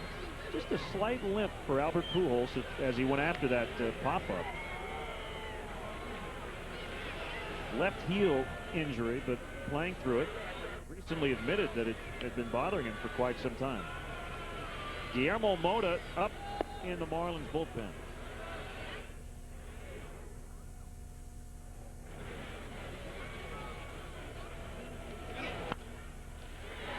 Moving to his left is Renteria, now behind second. Double clutch, but had time.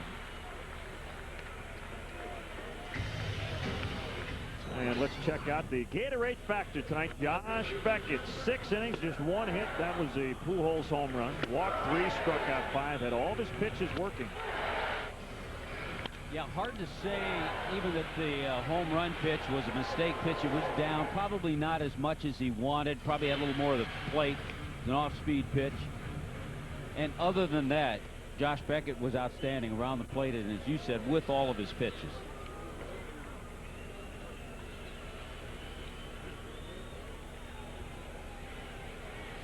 Josh's next start will be at Milwaukee on Sunday against Doug Davis, not the Marlins bench coach, but the other Doug Davis, left-hander with 10 wins for Milwaukee. I believe he was pitching tonight. Yes, he is, against John Thompson.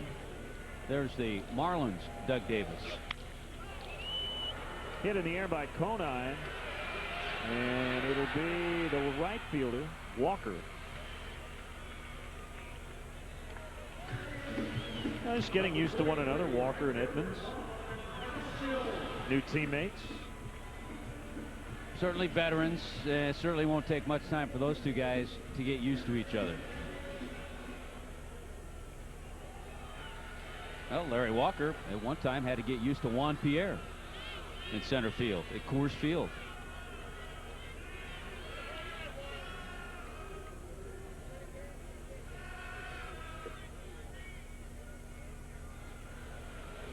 Encarnacion bounces one in the hole. Renteria sets, throws. Pujols with a nice play on the hop. 1-2-3 inning again. And for the Infinity Game summary, Alex Gonzalez with a 2-out RBI double in the second. Albert Pujols broke up the no-hitter in the 6th. It is 32nd home run. Josh went 6. Gave up just that home run, 3 walks, 5 strikeouts.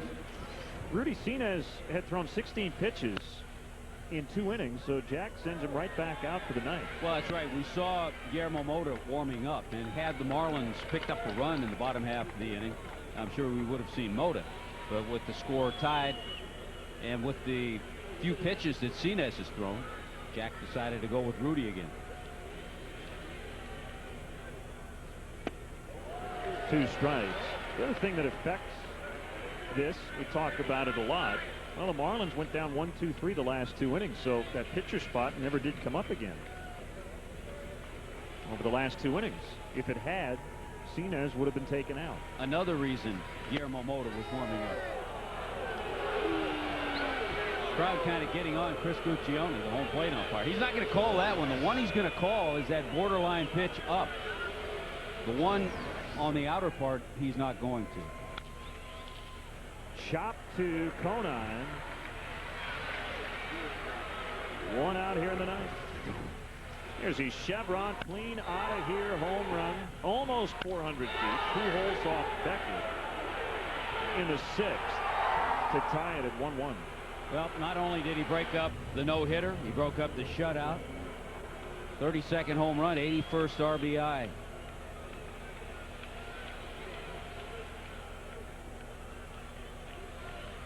And it snapped an 0 for 12 that he was working on.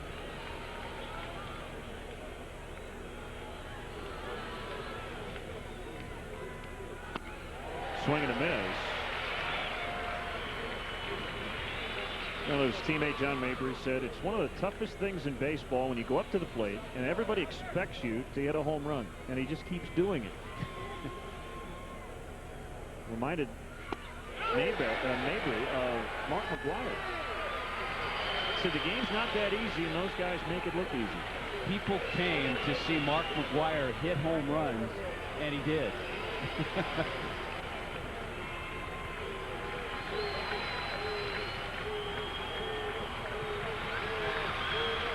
0-2 off the end of the bat, foul.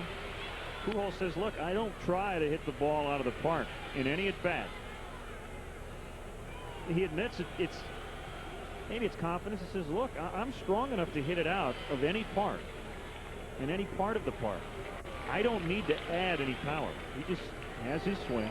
You saw it on that home run off Beckett. Encarnacion coming in, but Castillo going out. Going to make the count. Boy, what an outing by Cine. Thus far, retired all 8. To give you an idea of the way Rudy Cines is pitching, just the swings right there that Pujols took. Here's a guy who's a lifetime 300 hitter. Seems to always have good swings, and was out in front. Really didn't have good cuts at any of the pitches he saw from Rudy Cines. Here's Scott Rowland. With 24 pitches, 18 strikes for Cines.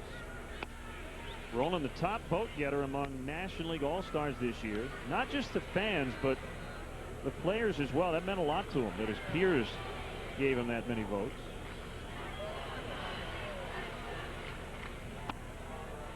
Wonder how the voting from the Philadelphia precinct was on Scott Rowland. Well, that's a head scratcher, and one that gets more absurd by the year. Yeah. We talk about how great Scott Rowland is and how reviled he's been at times in Philadelphia.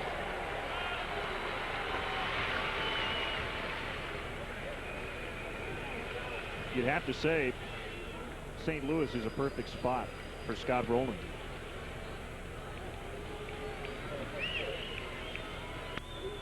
Well, a Midwesterner from Indiana. Of course, I don't think the Philly fans ever appreciated Mike Schmidt until he retired. 3-1. Backhanded by Mike. Gets rid of it in a hurry, and Cines went 9 up, 9 down in his 3 innings. So play a 1-1 game was to go to the bottom of the ninth. The Cards with just 1 hit in the game. The scoreboard friendly as well. Out on the NL board, Colorado has come back in the top of the ninth, take the lead on Philadelphia 4-3. Also, look at Milwaukee. They were trailing 2-0, 2-2. And over to the right, San Diego and Chicago, and the Padres lead the wild card leaders 8-4. The Fish are 5 out in the loss column. So guys, so far the board is cooperating. Now let's see if the Fish can here in the bottom of the ninth. Thanks, Craig. It's been a dandy of a ball game. If you like pitching, it's been your kind of night. 1-1. Well, we mentioned Rudy Cines faced 9 hitters, retired all 9. Julian Tavares has retired all 5 hitters he's faced. He's thrown 16 pitches, 12 strikes. Well, you were pointing out earlier for Tavares, he's allowed 1 home run all year. This is his 55th game. And in 45 innings, just 1 home run. Gonzalez to start it. Mike Mordecai standing on deck. First pitch strike.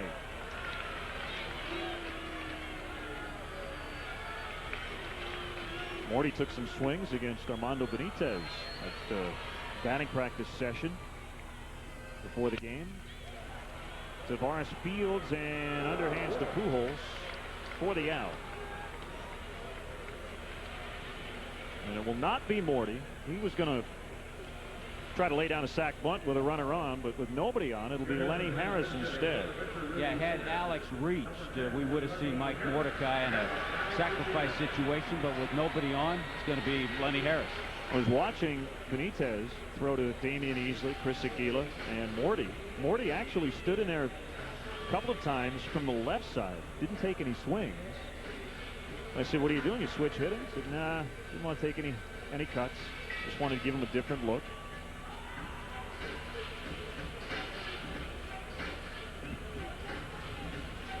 And he's reached in 6 of his last 8 pinch hit appearances.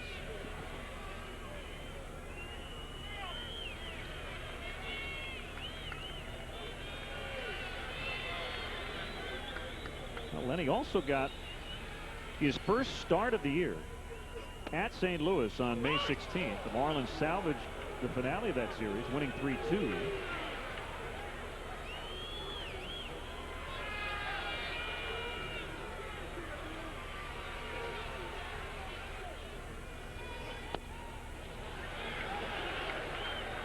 One of the reasons Tavares is so tough to hit home runs against, he turns that ball over. Good two-seam sinker. Keeps the ball down most of the time.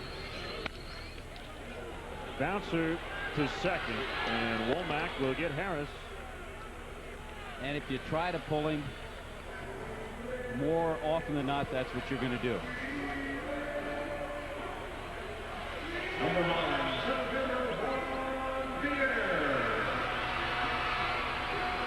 So Juan Pierre will try to start something with 2 outs.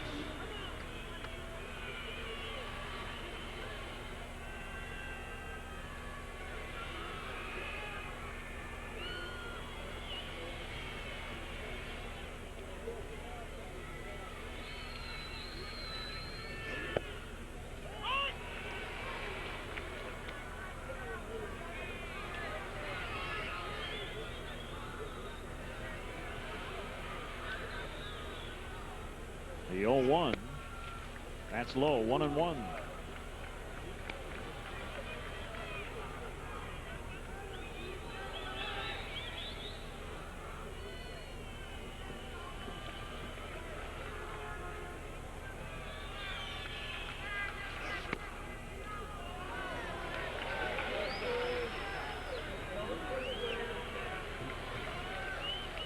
The last hit for the Marlins was Miguel Cabrera's leadoff single off Ray King in the 6th. Marlins would load the bases with 2 outs. Womack scoots over and throws out Pierre to extras. 1-1. Well, on to the 10th inning. Marlins are 4-7 in extra innings. The Cardinals are 7-2, including 4-0 on the road. And it's Guillermo Mota on for the fish. The Marlins through 9, allowing 1 hit. That was the solo home run by Pujols in the 6th off Josh Beckett. Well, and how about the job Mota has done ever since he's been a Marlin? You're looking at his overall numbers, but with the fish, he's appeared 3 times, thrown 4 innings, 4 strikeouts, and he's only given up a couple of hits and no runs. He's used primarily that outstanding fastball and then changeup. The Marlins have 2 pitchers in the top 10 in the National League in relief ERA. Armando Benitez 2nd, and Mota 8th. And Benitez a couple of days away from being activated off the disabled list.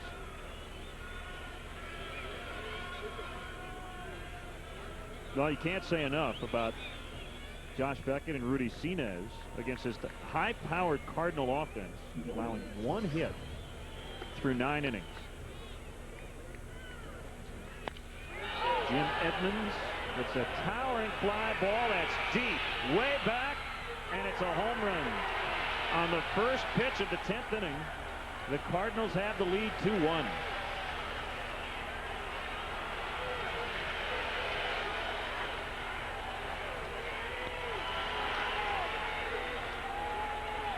So 2 hits on the night, both home runs. In 67 innings for Guillermo Mota, only the 5th home run that he's allowed.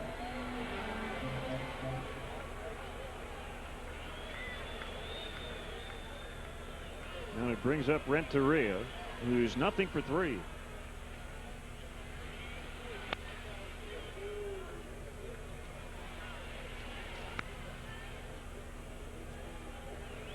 So Edmonds with his 31st and career number 291.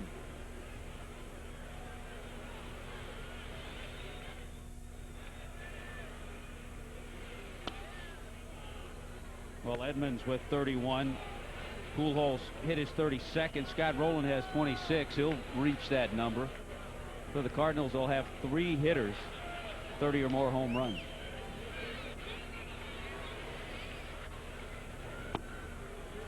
.421 feet, Len, on that home run.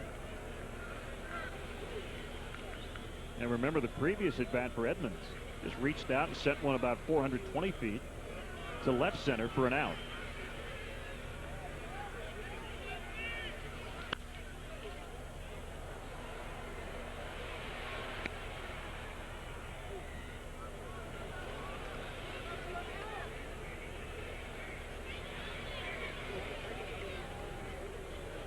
Two and 2 on Edgar Renteria. Cardinals lead for the first time tonight.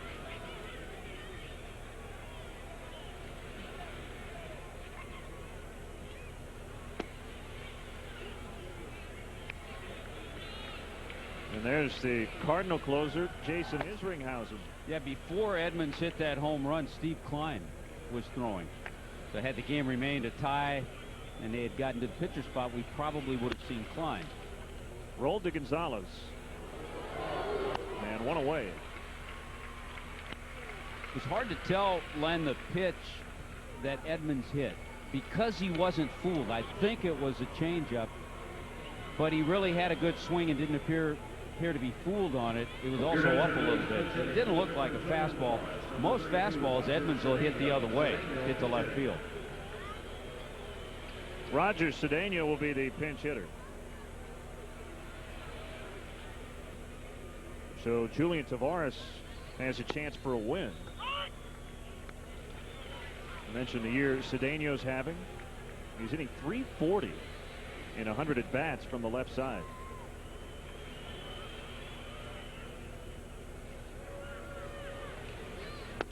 I think a lot of it goes hand in hand. You and I talk about this a lot. You get guys like Cedeno, John Mabry, even so Taguchi. They're on a team that everybody's hitting, and it's contagious. And that's why they, in turn, are also having good years. He strikes out, 2 down.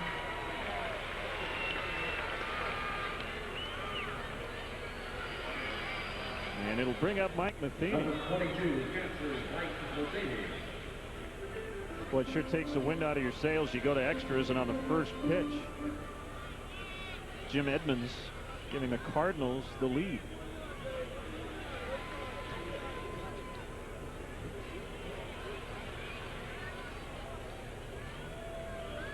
The Marlins will have Castillo, LaDuca, and Lowell up in the bottom of this inning. And they hold trailing by just a run.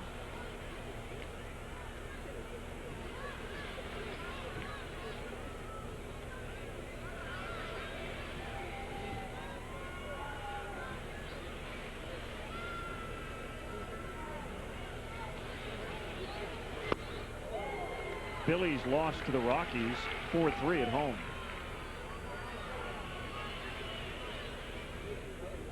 Make that 5-4 the final.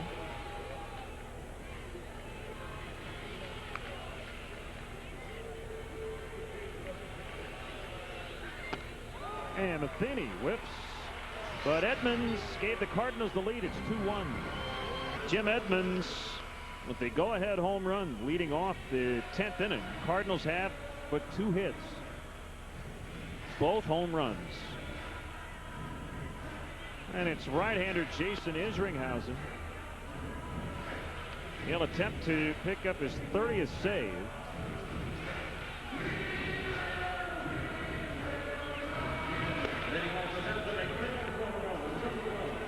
Well, it's been one of those nights for Tony La Russa. He has gotten everything he wanted out of that bullpen. Cal Eldred, veteran right-hander, gave him 2 2/3. King an inning and a third. Tavares, and now he turns it over to his closer, Isringhausen, looking for save number 30.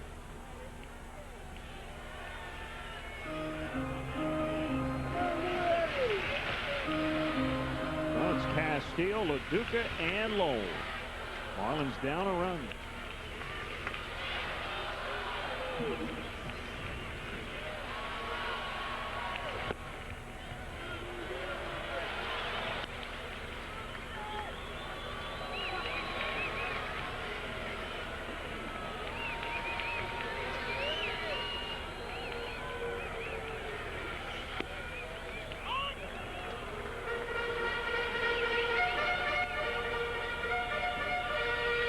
A little winch or something odd in that follow-through of Isringhausen on that last pitch. And as he followed through with the pitch, Cardinal trainer Tony La Russa out to the mound to talk to him. It just looked strange the way he followed through after he threw the strike. Kind of bent over a little bit. Chris Carpenter had to leave early in the third with lower back stiffness. But Isringhausen says he's fine. And here comes a 1-1. And it's 2-1 on Louis. Well, you know one thing, Louis is going to make him work.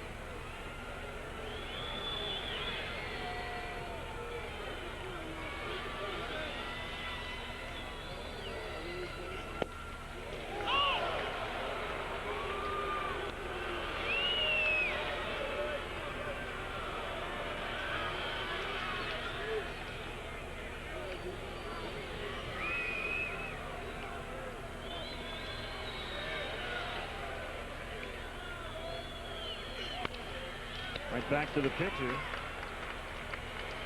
Well, there have been a ton of ground outs tonight. Well, the one thing the Cardinals have been able to do, Louis 0 for 4 and Juan Pierre is 1 for 5. So they've been able to keep the two speedsters at the top of the lineup off the bases. And the Marlins have grounded out 18 times.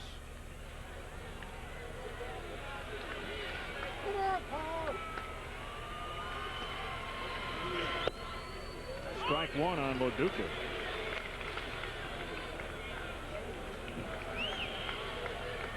The other thing the Cardinals have done since that 2-walk inning by Ray King in the 6th is they have thrown a lot of strikes early in the count. Tavares was right on tonight. 2 2/3 innings. Didn't give up a base runner.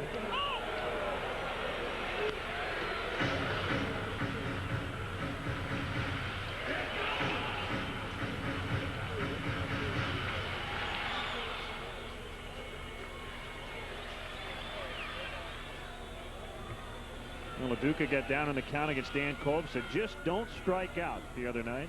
Picked up the 2-run walk-off single. Was in pain. That left ring finger was throbbing. But he got the job done. In this spot, he's just trying to get on base.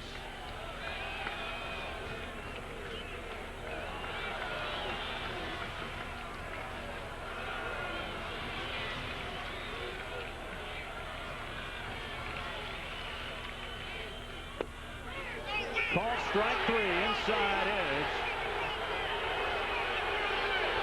And LaDuca's been tossed by Guccione. Well, it's about time somebody said something to him. He's missed a few tonight.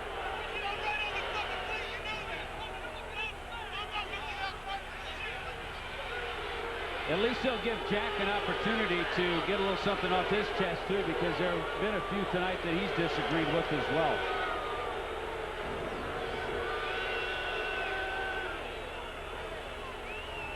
Borderline, certainly worth arguing about, though, especially with the kind of night Guccione has had, and Paul LaDuca has been back there a few of those.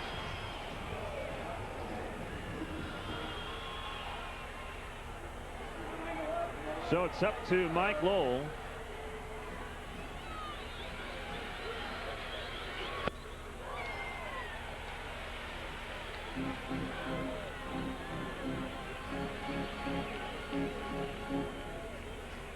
Mikey's still trying to come out of that slump. 3 for his last 32.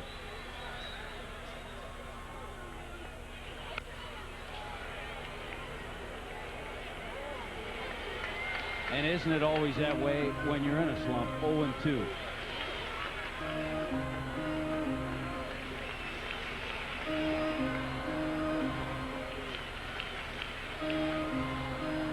Well, the Marlins are in jeopardy of losing a game in which they allowed just 2 hits in 10 innings. To the best hitting team in the league.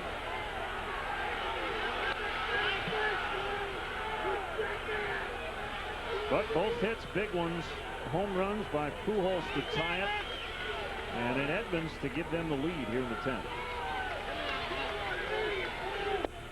And that's it. Lowell strikes out. And our Nissan player of the game, the guy who had the game-winning hit, leadoff homer in the 10th, Jim Edmonds.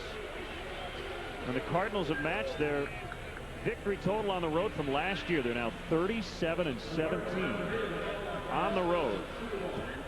2-1 the final in 10. We'll have more from the pro right after this. Terrific. 2 hits in 10 innings. But that was enough for the Cardinals. Well, they pitched a whale of a game as well. The starter went just 2 1/3. Julian Tavares gets the win. Guillermo Mota suffers the defeat. Jason Isringhausen gets his 30th save in a 2-1 Cardinal win. Here's a look at the AmTrust Bank great save of the game. Here's a game winner. First pitch of the 10th. And Jim Edmonds took Mota deep for the decisive home run. Open a new AmTrust Bank totally free checking and receive a free companion cruise. Choose from Carnival's Caribbean, Mexican Riviera, or Alaskan Glacier Cruises. Call or visit AmTrust Bank for details. Marlins are back under 500. The Cardinals just keep on a-rolling. They are now 73-38. They've won 6 in a row. Back with more in a moment. Here's a Jack Daniels final box score. An odd one tonight because the Cardinals had just 2 hits. Both were home runs. Pujols in the 6th, Edmonds in the 10th. And they get game 1, so they've won 3 of the first 4 in this season series. And look, the game doesn't come down to 1 pitch, but probably the best chance for the Marlins to add some runs. They had a 1-0 lead, then of course the Cardinals tied it. In that 6th inning, they had the bases loaded with 2 outs and a 2-0 count on Juan Pierre. And a struggling left-hander out there in Ray King. He threw over 25 pitches in the inning. There's the 2-0 pitch. Was called a strike. If not a strike, it's 3-0, and you never know what can happen from there. Everybody was upset with the call. JP went on to ground out, and the inning was over. And you don't want to put a game on just 1 pitch either, because the Marlins did have other chances, but that was an opportunity in that 6th inning to score some runs. And the Cardinals are in that mode where they get 2 hits, but they still find a way to win, and their bullpen was very good tonight. Tavares with a win, Isringhausen with the save, and the Cardinals win it 2-1 the final score.